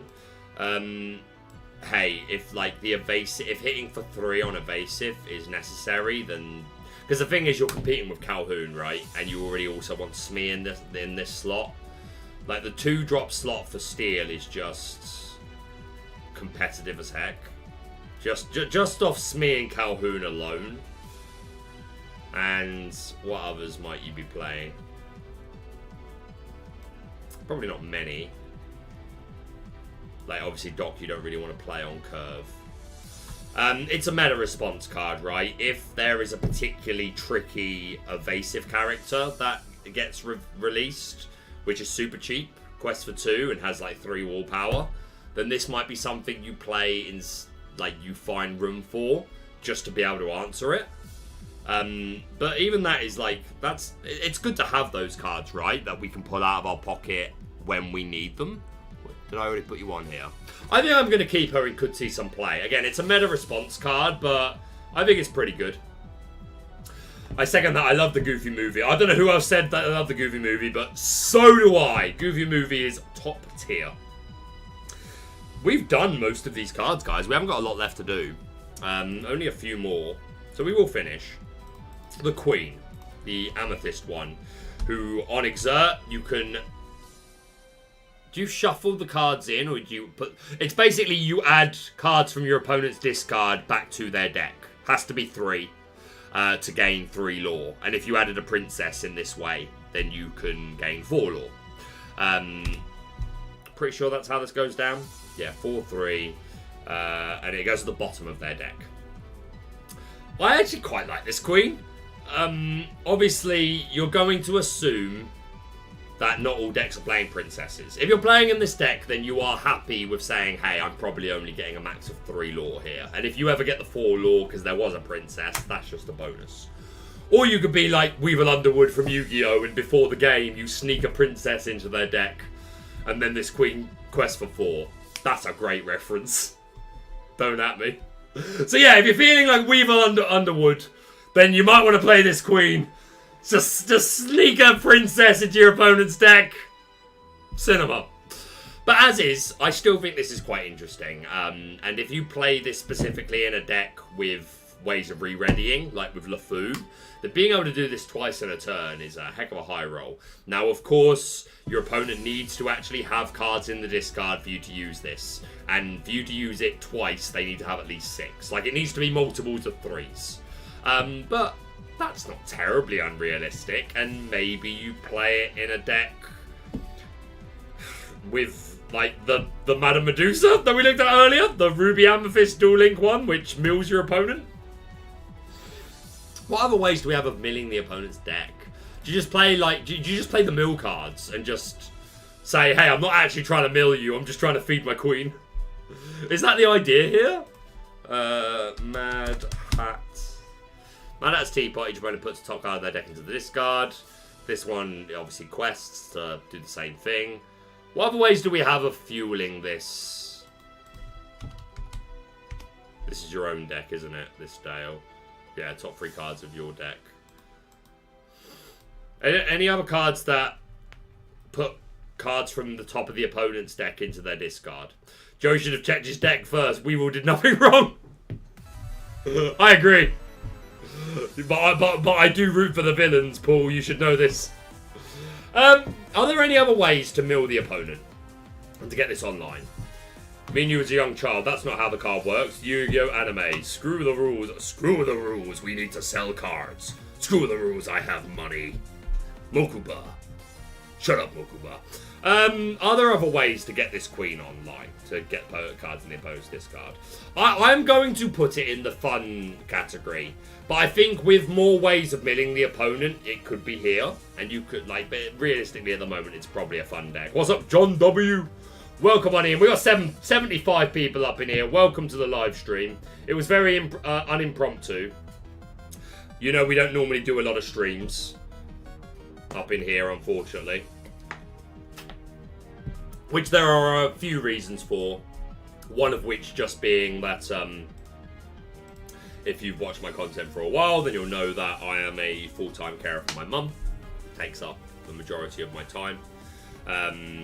And quite often when I'm recording videos, like top 8 decklist things, in a recording session, quite typically, I will get up 3 or 4 times in that video. Obviously, you won't see it because I cut and edit. But in a recording session, it's not untypical for me to have to get up 3 or 4 times for periods of time to help my mum with various things. So that's been one of the reasons that's kind of always put me off streams, because I didn't want, like, the stop-start. So that's one reason. But I felt like it was needed today. I just wanted to hang out with the community, if I'm honest. So thanks to everyone that's come on out. Super. I loved Yu-Gi-Oh! But mate, I will quote the entire thing. I actually have a TikTok which is completely based around Yu-Gi-Oh! Bridged impressions. That is a fact. What's up, Bobo? What, baby boy? You okay? What do you want? You're gonna step on my keyboard again, brother. I wanted to see if I could get myself onto... That's not what I wanted.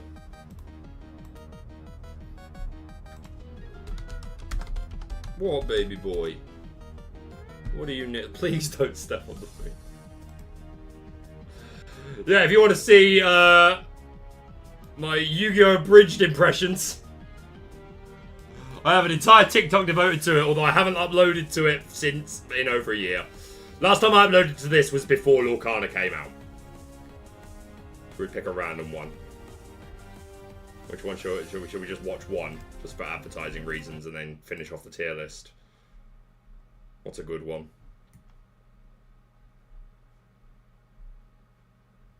What's a good Yu-Gi-Oh! Bridged episode? I feel like I did well. Could be this one. There's nothing in your decks that could... Oh, I haven't got you on the right thing. There you go.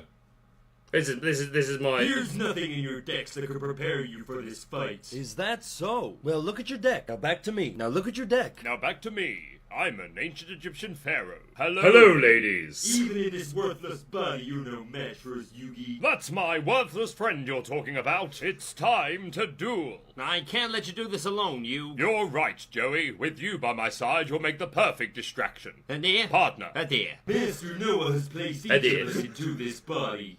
It's 5-on-2, and the odds are in our favor. 5 men in one body, eh? Sounds like a typical day for my Valentine. Am I right? She's in a coma. Am I right? It's just very inappropriate, is all. Yes, but am I right? Yugi. Joey! Am I right? There's nothing in your decks that could prepare you for... Anyway, if you like Yu-Gi-Oh! Bridged, feel free to do your own research. Great show. Moving on, let's get on with this tier list, guys. We're so close to the end. We have got this T car, which I think just has Challenger. What's up, Bobo? I spelled it wrong. T car. There we go. And let's get the music back on as well. T car, Challenger 2, Quest for 2, 6 cars. Yeah, this is unplayable. This is not a card you will play. What else here have we not done? Oh, that's kind of an interesting one. Amethyst. I've forgotten what it's called. There is an enchanted of it though, and it's one of my favourites of the enchanted sets. Archazia's Island. I can't remember what you're called. Show me more. Each player draws 3 cards. This is a mill card, in my opinion. It could also find a spot in Jafar, for sure.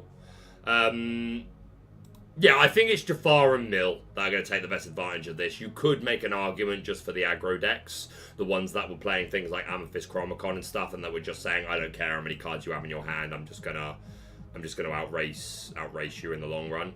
So I will put this in the fun niche deck category. I think Jafar and Mill are the primary homes for that particular one.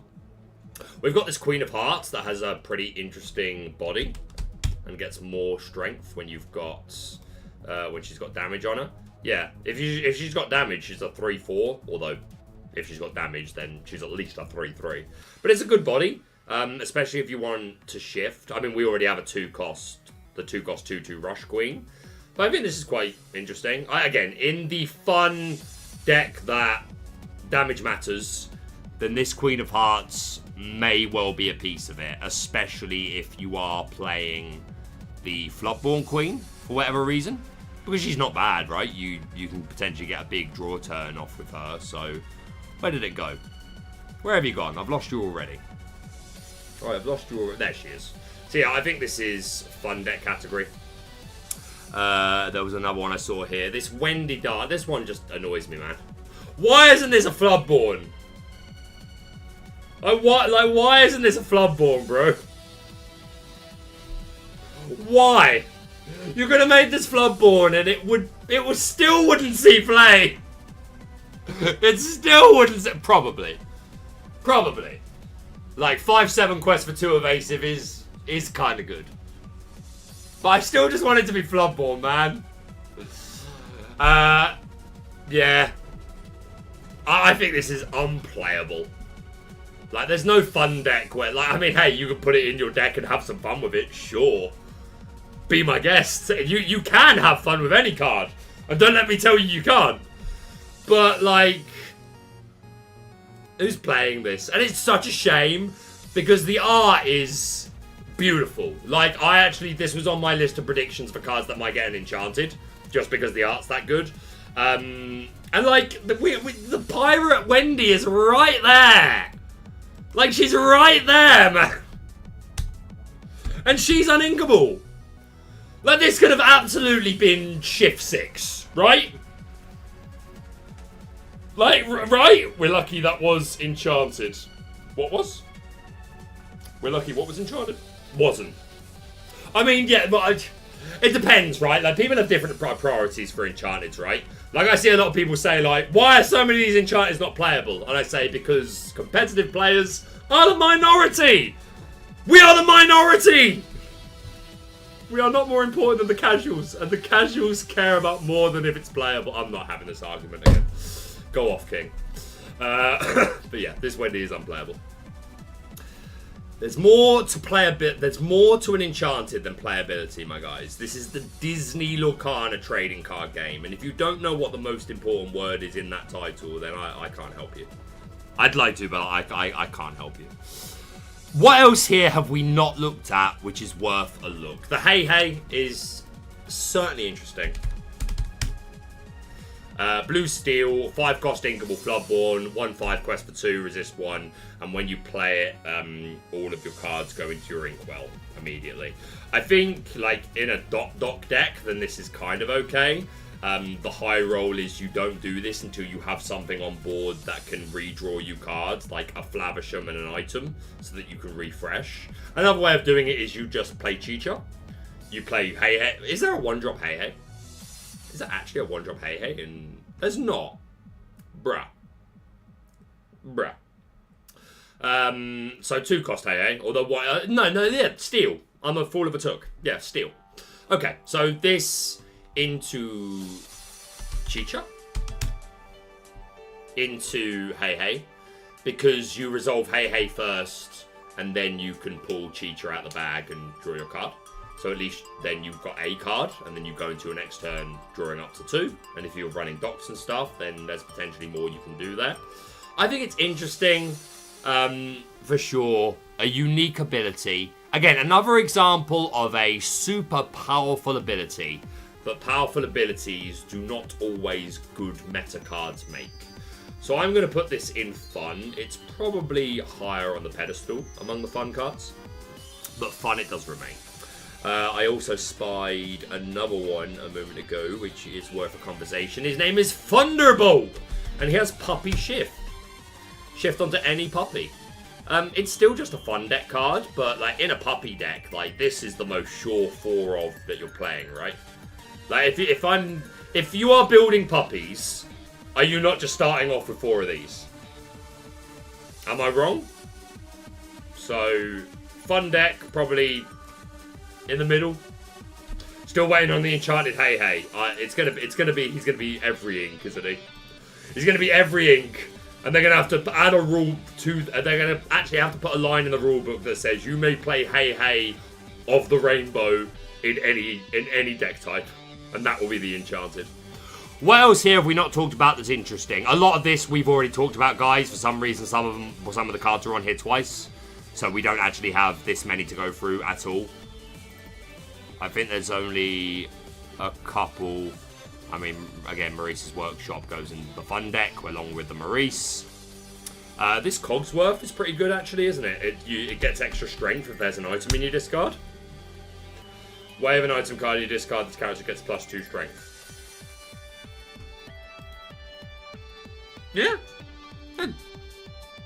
It's Free cost Inkable, right? I'd be inclined to put this here. It depends how good the... I mean, I was gonna say, no, of course Ruby Sapphire items are still gonna be good. I mean, again, a lot of people are playing the DKP version at the moment, right? Which isn't as heavy on items, but I would still expect future Ruby Sapphire decks to, the full-on item builds to be very good. Especially because of our new Tamatoa. So I actually think this is a reasonable, could see some play card. Like, it depends how important it is to hit 5, right? It all depends on how important it is to hit 5. I don't know. Maybe that's...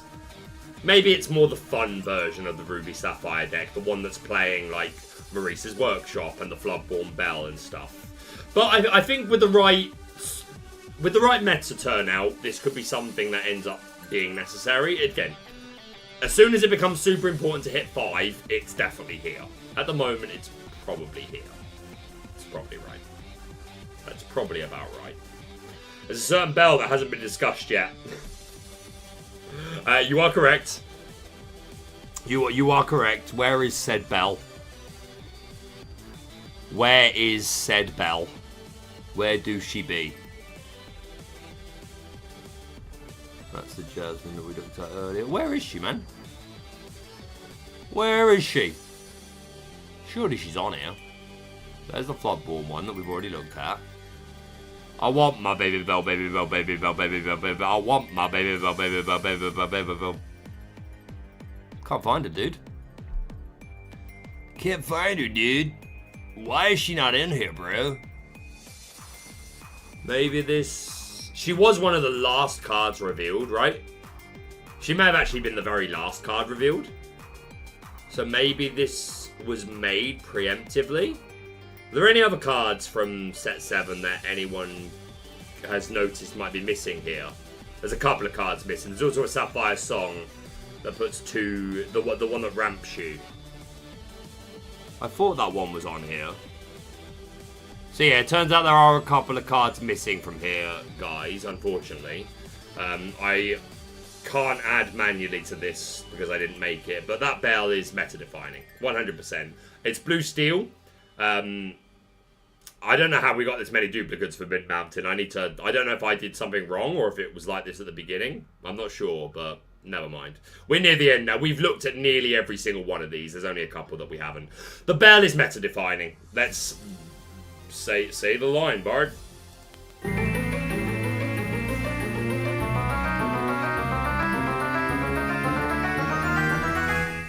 Da, da, da, da. Yeah, she's meta-defining. I don't think she's going to find her place in Blue Steel. Sorry, I don't think she's going to find her place in Ruby Sapphire. I think she's going to be a Blue Steel card. She'll see experimentation in Ruby Sapphire for sure, but I think she is a Blue Steel dream. Just the 3/3 body, the chance to sing Let the Storm Rage On. Crazy. So yeah, she is meta-defining 100%. But I don't think she'll see play in Ruby Sapphire. Well, she'll see experimentation, right? I need to stop that resetting every time I switch screens. This stream has taught me a lot. There's a few technical things I need to sort out for the future. There's a yellow Ralph from Calhoun, Bianca and the Bird, Tweedledee and Tweedledum. But yeah, the green-red Queen isn't here. That's annoying. So yeah, sorry guys. I assumed that every card was on here. The red-green Queen. Damn, say that 10 times fast. Unfortunately, only having 2 strength means that this is her ceiling. But she could have been so much more, man. I think that Queen could have been so much more if you just gave her 3 strength. Or made her inkable. But unfortunately, yeah, she's a fun card. What else of huge import do I want to talk about here? We have to look at Fidget, because my friend Fidget is indeed in the chat. 4 cost inkable, 2/3 quest for 2, evasive, and I take care of everything. Whenever this character quests, another chosen character of yours gains evasive until the start of your next turn. There's a time where green ruby evasives were one of the hottest things on the block. I picked him up and I've lost him. Or he lost him. He's disappeared. Where'd you go? I picked you up, Fidget, and now you've gone. I dropped you somewhere. Nonetheless, it's a fun card, unfortunately. And is there anything else on here that I think is in dire need of talking about? The hero, I think, is okay. We already looked at the free cost, but yeah, the Floodborn, all of your Floodborns that have a card under them get evasive and ward. That is pretty good. It's a good stat line, quest for 3. So yeah, I'm kind of interested in this hero. And a bit more so than just a fun deck as well. Yeah, I wish I'd have found a better tier list, because this would be nearly empty by now, and it would be far easier to find things. But you don't always get what you want. Where have you gone, bro? I just saw you, that's why I picked you up. There you are. Fun niche is where I'm going to put it now. But I don't know, man. I think this Emerald Sapphire deck could have some legs. Like, obviously, Emerald Sapphire's been doing okay recently, like the discard variant with Muses, Clarabelle, Bend to My Will, stuff like that. But I think there could be a different build that does quite well. There's a few supporting cards it's received. At the moment, I'm just going to put it in the fun niche deck category. It needs experimentation. Probably sits here somewhere. But I do think this hero is pretty cool. I'm a bit of a fan. And I saw another one a moment ago. Yeah, the John Silver. Again, such a shame. I love John Silver. I love Treasure Planet so much. And this ability is cool. Whenever you play an action that isn't a song, deal 1 damage to chosen character. I mean, like, if you play Fire the Cannons, right, that's now 3 damage to something. Or if you're a Damage Matters deck, then this is a way to get to do it. You could pay 6 for it if an opposing character was damaged this turn. But if you want to play this on turn 6, then you need to already have a card on board to do that damage. Like, there's a Robin Hood that you can exert to do a ping. So if you have that already on the board or something to that effect, then you can play this on turn 6. Unfortunately, I think he's still just a bit too expensive. But yeah, definitely has a place in this fun pirate Damage Matters deck, 100%. Who is she? Who is she? Red Green Queen non-believers will be so sad. Just you wait. Henry Higgins, just you wait. Just you wait. I love the Queen, man. She's probably my favorite card in the set. I'm just so sad she only has 2 strength. I really do think it's crippling to her. What else on this needs to be revealed? Needs to be spoken about. I think we've spoken about nearly all these are duplicates. There are a couple we haven't talked about. There's a Bucky here, which draws a card when banished. The Beagle Boys. I think the Beagle Boys is kind of interesting. We looked at him briefly earlier. Good for Shark, right? And questing for 2. I mean, I just had you and you've gone already. Beagle Boys, Beagle Boys, Beagle Boys. Where you gone, Beagle Boy? This is that song that you were talking about, which helps you ramp. Where'd you go, Beagle Boys? I've lost you already, man. I've absolutely lost you.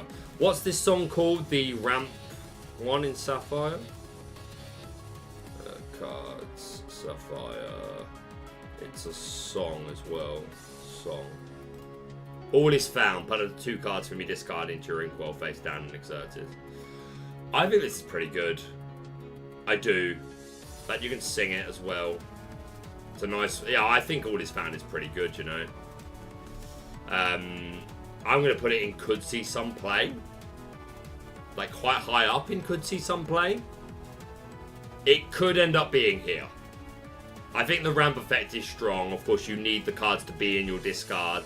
So, like, if you're shifting something and playing it on turn 3, then you're probably not doing that because it's going to be hard to ensure that you've got cards in your discard. But I do think it's good ramp. And 5-cost songs are just good, right? Because there's lots of characters that can sing them. I'm going to put it in could see some play. Kind of like middle to the top of could see some play. I do think it's a cool card, 100%. Anything else here worth a conversation? I don't think so. Probably something I'm missing here. This Moana is kind of interesting. The red one, new one. Evasive 4/3. Like, if Genie is, like, everywhere, then maybe this is a card that you run just to deal with Genies. And the +3 strength to another character is not bad. Although when I hear people compare it to Crab, I think you're very wrong, because the Crab is instant, right? You play it, you immediately get the Challenger 3, whereas this needs to sit on the board for a full turn. I think it's niche. I don't think it's a fun deck card. I think it's niche. I think it's meta dependent. It depends on, like, again, if there is a lot of Genie or something similar to Genie that's evasive and 4 willpower that's just tearing up, then it's a card that some people could turn to as a nice just way of dealing with it. But I don't think it's an instant add, personally. Even though I've seen a couple of deck lists that have added it straight away. And hey, I could absolutely be wrong. This Mulan, the 1-drop, I think is a card that's, I'm going to put it here. I'm going to say this Mulan will see competitive play.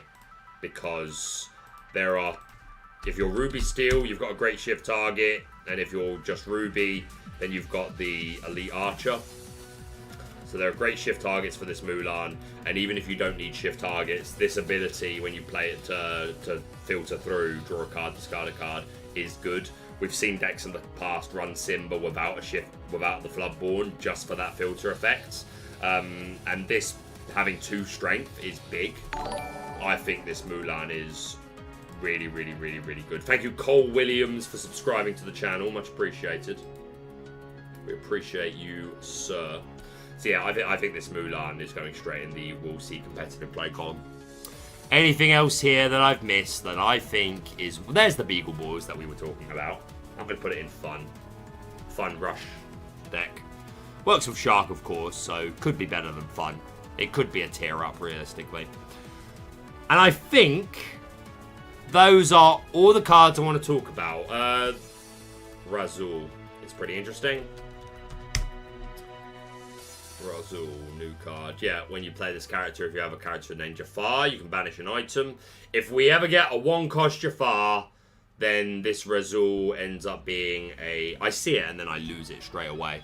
Yeah, this, if we get a 1-cost Jafar, which I imagine we are going to get in the next set, Reign of Jafar, that is a thing that I imagine will happen, then this Razul gets a lot better. But up until then, it's probably not doing a lot. What else did people mention that we'll quickly talk about? The yellow Ralph. We already talked about the yellow Calhoun Masquerade. But the Ralph and the Bianca and the Bird we can quickly talk about. They're not on the list, so I can't put them on the tier list, but we can talk about them. This Bianca I think is really cool. I think with Sapphire, being able to play this on turn 4 after playing a Tipo is solid as heck. I mean, it's essentially a vanilla card, but if you can play this on turn 3, because obviously you ramp with Tipo on turn 2, so you go into your turn 3, you ink to 4, and Tipo's an ally. So you can play this on turn 3 after a Tipo. Turn 3, 5/5 beat stick, I think is really, really good. And again, something that can sing your songs. She's not here, but I would put her in will see competitive play. Maybe could see some players safer, but I really do think that big of a body is pretty good for a 3-cost character. And it's inkable at the end of the day, and the ability to sing your songs, like maybe it should be could see some play as opposed to will. Yeah, that's probably closer. It's probably the top of could see some play, but it wouldn't surprise me if it ends up being even better than that and it becomes like a pretty sure thing to see her in a lot of steel decks. So yeah, I like her. And the Ralph, you give law, right? Yeah, during your turn, whenever one of your other characters is banished, this character gets +1 law this turn. Kind of hard to set up. Like, you can see the synergy potentially, though, right? Like with the King Candy, where one of your races is banished, then your opponent banishes a character. So it would require a lot of setup, but you can kind of see where the synergy is meant to come from. But I think this is far too expensive. It requires way too much setup. I would put this in the unplayable column, unfortunately. Is it 2 chosen cards or random? It's chosen. For all is found, I assume you're talking about. You just choose, I'm pretty sure. All found, no, all is found. All is found. Put up to 2 cards to be discarded during Inkwell face down exerted. Yeah, so you choose. And unless there's anything else that's missing that we haven't talked about, and that's pretty much everything. All the stuff you see here, the majority of it is on here. Oh, we have to... I can't, in good faith, not mention this Donald Duck. And this Enchanted is just so beautiful, man. Flustered Sorcerer. Opponents need 25 lore to win the game. I don't think this is going to be a meta card, but he's so friggin' cool. He is so friggin' cool. The Duck Magician. Duck magic attack. I'm going to put it in fun. I can't not put it in fun, man. Like that, because that's just fun, right? If you can get it off and like play this at the right time to buy yourself one more turn, and then maybe you then win that race. And I am friends with the Ravensburger design member who designed this card, so I have a very soft spot for it. But other than that, I think that is everything. Nearly everything else that you see here we have already looked at. There's a lot of duplicates. There's a couple of misses. Didn't talk about the Cheshire Cat. Didn't talk about this Parcher and this Penny. None of which I think are particularly interesting. But yeah, that pretty much is going to bring us to the end there. I don't think there's anything too significant that we haven't talked about. If there is, then I'm sure it will be commented down below. And next time I make a video, I will by all means talk about it. But yeah, I think we're going to leave it at that, my friends. I want to say thank you so much for everyone for joining me for this stream.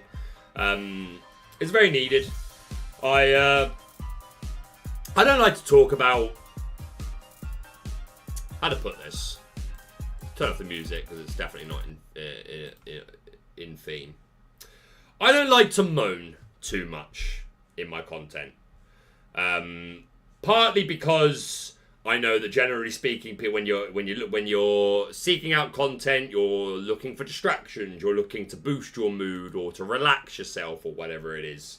And I know that that's what content is for a lot of people, as well as, like, again, just information or just being interested in what opinions people have and what they have to say. But generally speaking, my point is that I know that with content, like, people want good vibes and they don't want to hear a bunch of moaning. And the other reason that I don't like to moan too much is because I'm aware of, like, how privileged I am in the Lorcana space and how much Lorcana has given me, and, like, the position I'm in, I understand is very enviable. I know there's a lot of people that would kill to be in it. I know that because that was me. I was that guy watching people do the sort of things that I would love to do, and, like, I'm just trying to show self-awareness that I'm aware that I'm a super lucky individual, especially when it comes to Lorcana, so I don't like to moan. But last couple of months really, I've alluded to it a little bit in content in the past, like this year, that life's been a little weird and there's been stuff going on. And yeah, generally speaking, again, I don't like to talk about this too much because I don't like to moan or complain, nor do I want to, like, bring the mood down, but generally speaking, outside of Lorcana, life's just been a little bit depressing for the last couple of months. And again, I look after my mum full time, which is my absolute pleasure, and I wouldn't stop, and I don't resent it at all. But it can very much take its toll on my mental health, on my physical tiredness. Sometimes if I'm up 4 or 5 times in the night to help my mum get out of bed, to go to the toilet or whatever it might be. It's just been very strenuous as of late. And I've not been probably in the best mental state. And I've done my best to not let that translate over to content. But at the same time, if I've ever been like, oh, I need to do a video, if I've ever felt like I could not be the best version of myself in that content, then I don't bother. I won't force bad content to get something out. Or at least I don't like to. There's not been many times where I've made myself do something if I wasn't in the mood. Because I feel like it translates. Especially with my personality and my character as it is, which is very high energy a lot of the time, and, you know, like, I want to have good vibes going into it and be able to be my authentic self and, like, be that hopefully entertaining character that those of you that are watching have hopefully come to enjoy. So yeah, I try not to force content, and yeah, like just the last couple of months has just been a bit strenuous. A lot going on in my personal life outside of Lorcana. But even with Lorcana, right, like as privileged as I am to be in the position I'm in, I still don't know what happens next, right? Like I still haven't been told for sure what I'm doing this year, etc. So there's still a lot of that anxiety in me, and I'm like, is that it? Like, am I still in the band? Like, do you know what I mean? So overall, without getting too deep and depressing about it, life's just been a little stressful as of late, and I've tried not to let that translate over to content.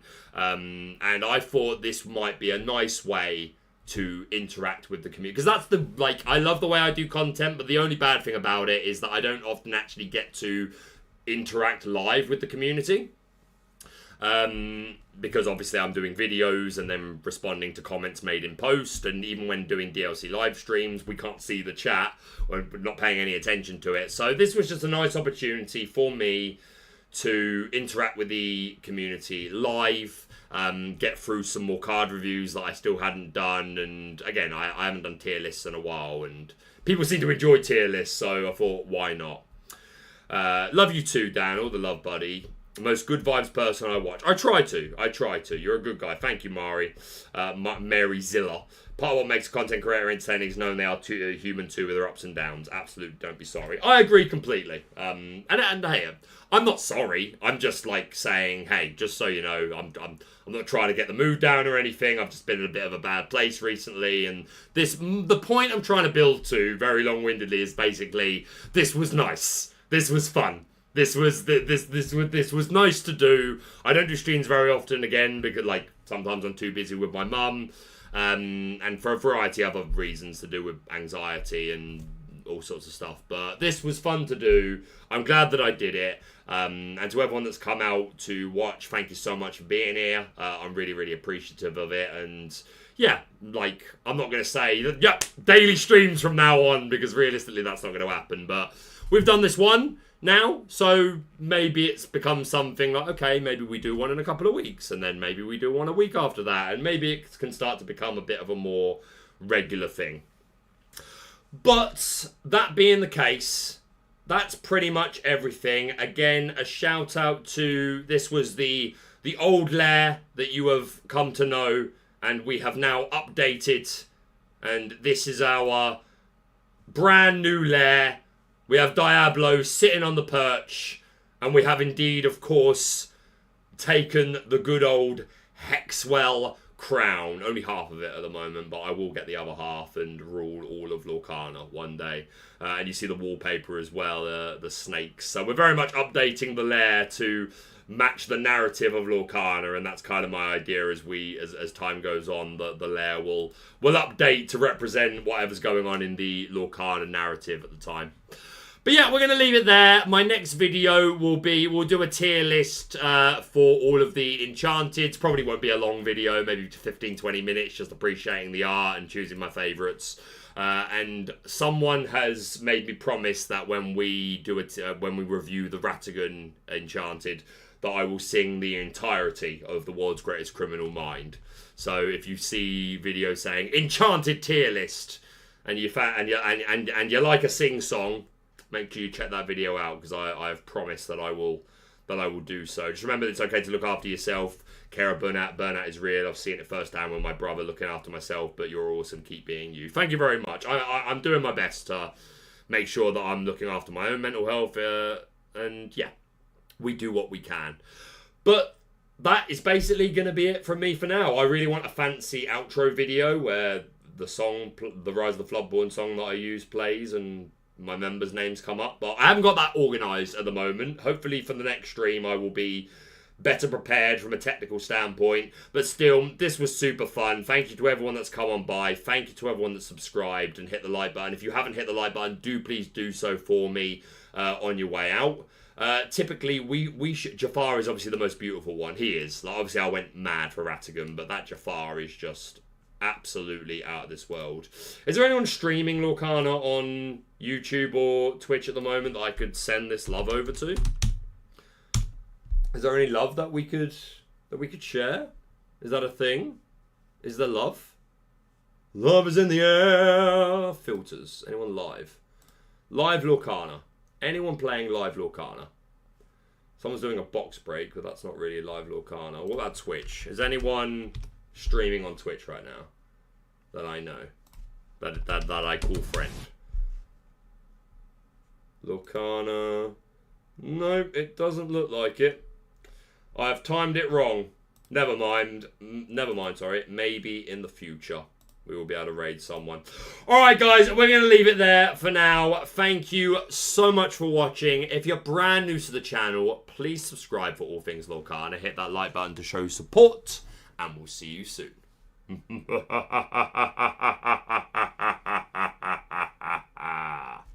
Say goodbye, Hades.